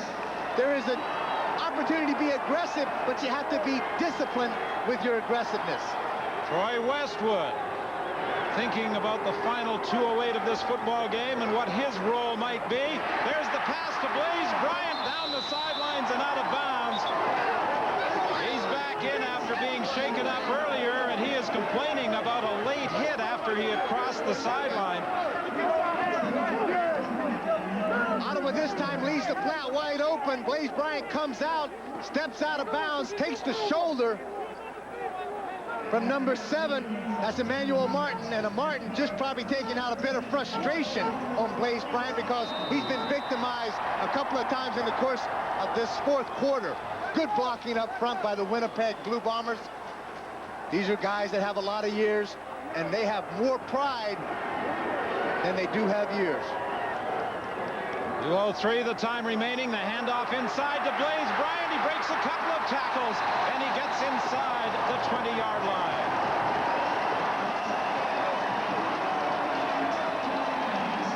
.157 the time left. 33-33.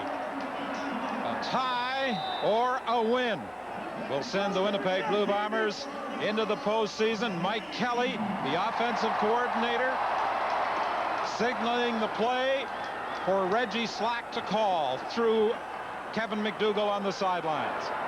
Now look for Reggie to stay over the center a little while, see if he can draw up all sides again. It was intended for Stigl. It was a one-hopper.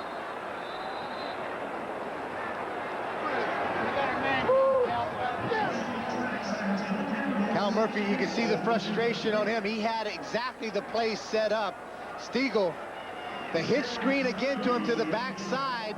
All Reggie Slack had to do was get the ball somewhere in the vicinity where it was catchable.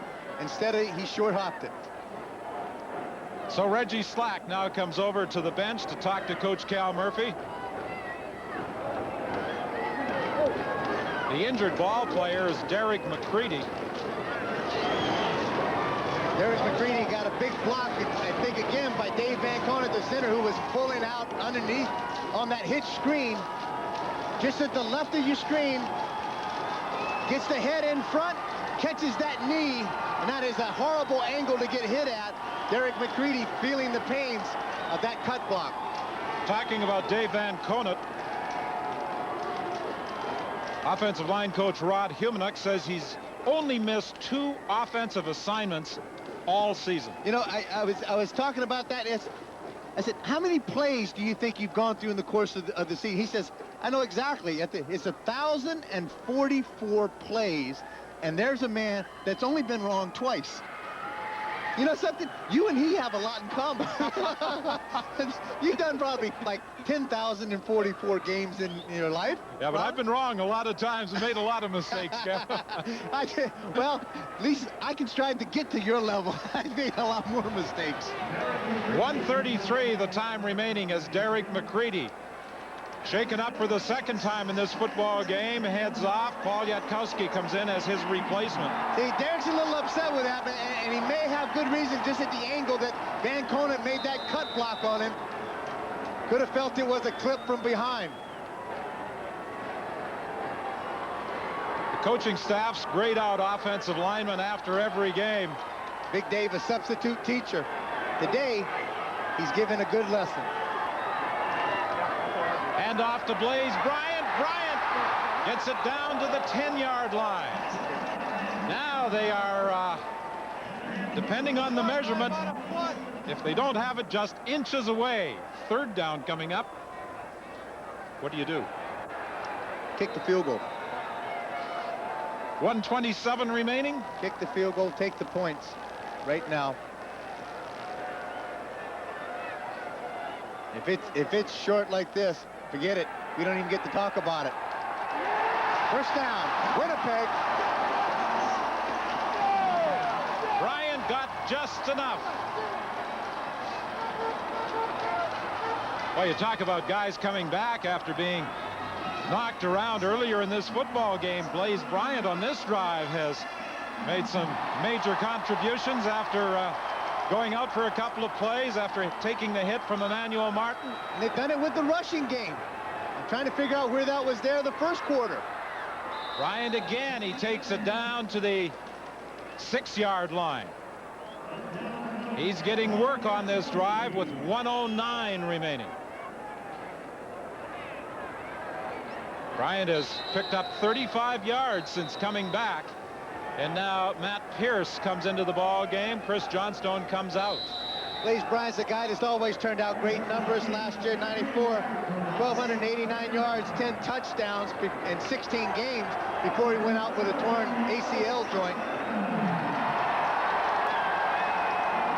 Second down from the 7-yard line. Slack drives straight ahead and takes it down to the 3-yard line, or maybe it's only the 4, but with 46 seconds remaining and on third down, Cal Murphy is going to send out Troy Westwood and the field goal unit. And one of the advantages Westwood does have from this range, even if it's wide, it's going to go through the end zone for a single point. But they've got it directly in front of the goalpost. Exactly where they wanted it for as far as lining the field goal up properly. More importantly, when they kick it, whether it's a single or whether it's 3 points, Ottawa is going to go against this win. And they're going to use as much time as possible. Westwood's kick is up. It is good. And the Winnipeg Blue Bombers have a 36-33 lead.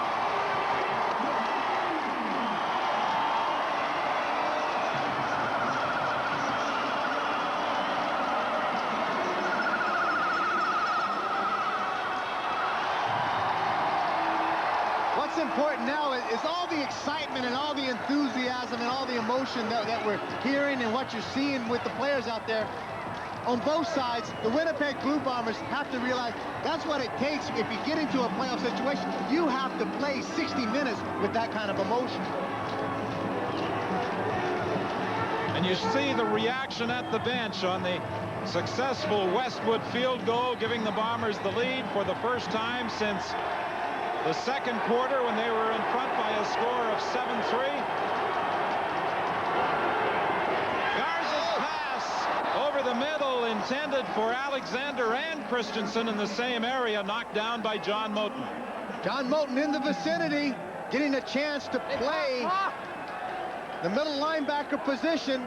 A number of years at the Hamilton Ticats, played the middle linebacker position before Michael O'Shea came in there, but he showed his great athletic ability by being able to move to the outside. Now this week, he was moved to the middle for this game against Ottawa. 20 seconds remaining.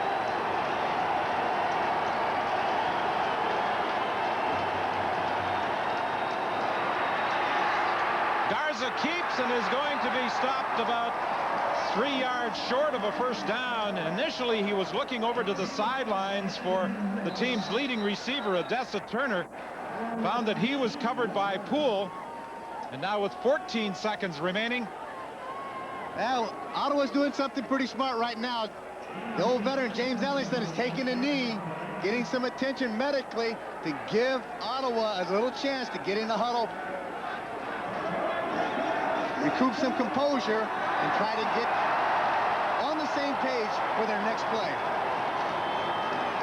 But I think at this stage, Cal Murphy and the Bomber coaching staff would be quite happy to see Sammy Garza trying to run, because they need a pass really to get into field goal range.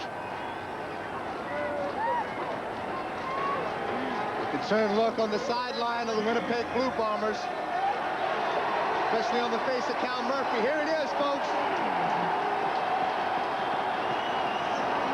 14 seconds on the clock. And the clock starts to run as Garza steps up, throws over the middle. Richardson makes the catch. There's a penalty flag on the play, and another penalty flag after the tackle was made with 5 seconds remaining. First call is going to be face mask and offsides, both against the Winnipeg Blue Bombers. Crucial penalties. Thankfully for the Bombers, there is only 5 seconds left to go. Can they run 2 plays in this time? Offside, Winnipeg, number 99. Face mask, Winnipeg, number 44. 20 yards penalty. First down, Ottawa. The 20 yards will take the ball down to the Winnipeg 47-yard line. 5 seconds remaining. Time for a field goal, I think, Whit, or a punt.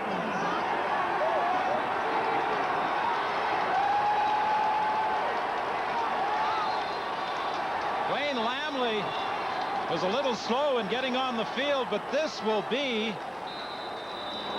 if it's successful, a 56-yard field goal, and Winnipeg has called a timeout. That's a crucial play right there. I'm not sure if Winnipeg had not, I'm sure they weren't prepared for the field goal attempt, but had they not called a timeout and that much confusion for Ottawa, they didn't have anybody on, they could have got a time count violation and a loss of down. Am I correct? I'm asking that, big guy. I think you might be correct there, Kep, because wait, so you said you don't make mistakes. Lamley was over on the sidelines, and and he wasn't. It didn't appear as though he was ready to come onto the field. And I mean, there's no sense in sending the punter out to kick and he's the punter also, to kick a single. I mean, they're down by 3. And now they're sending the field goal unit off to the sidelines. And Garza is staying out there. They're going to try and take advantage of what Winnipeg had adjusted to, but the pass intended for Kenneth Brer is incomplete, and now Jim Gilstrap sends his field goal unit back out with 1 second remaining. There's your 2 plays that you're trying to get. It had to be hot. It had to be quick. Sammy Garza had to dump it off. He threw it behind the intended receiver. He was just trying to pick up an extra 8 or 10 yards if he could, maybe even 6 yards, to make this field goal just a little shorter. But had Brer caught the ball, by the time he downed it, the time may have expired. You're exactly right. To tie the game from 55 yards out, the kick is partially locked at the line of scrimmage. Penalty flags go down as Winnipeg recovers, but it really won't matter because the Bombers are heading to the playoffs with a 36-33 victory over the Ottawa Rough Riders. Their opponent next Saturday afternoon on CBC television at Memorial Stadium in Baltimore, the Stallions, the Grey Cup finalists of a year ago. With the Winnipeg Blue Bombers showed a tremendous amount of character of coming from behind, and also at a time some crucial penalties against Ottawa enabled them to make this victory a big success for Winnipeg and the community. Well, disappointment, I know, for the Saskatchewan Roughriders, particularly when Ottawa jumped into the lead here at Winnipeg Stadium. But the Winnipeg Blue Bombers dashed any hopes the Riders had. They controlled their own destiny, and they are headed for the postseason once again. Now let's go down to Scotto. All right, here's Reggie Slack, and it's nuts down here already. Reggie, it looked for the longest while like you guys were out of this today. How did you get back in it? Well, we just came in at halftime, and we knew what we had to do. We had to come out focused for the second half. We had 30 minutes of football to play, and it was all up to us whether or not we were going to go home or go down to Baltimore. We decided that we wanted to go down to Baltimore. Do you agree that Ottawa played with more emotion than you guys, at least for the first half of this game? Well, Ottawa came out. They played hard. They played tough. We weren't executing the first half. We had some missed opportunities up the field. We just came out of the second half, said we needed to get focused, and that's what we did. Was the adjustment to the 7 series going with the short passes that you spoke to Mike Kelly about the turning point in this game? I'm sorry? Adjusting to the 7 series, the short, quick passes, was that the turning point? I think so. You know, second half we came out, we started hitting our backs underneath.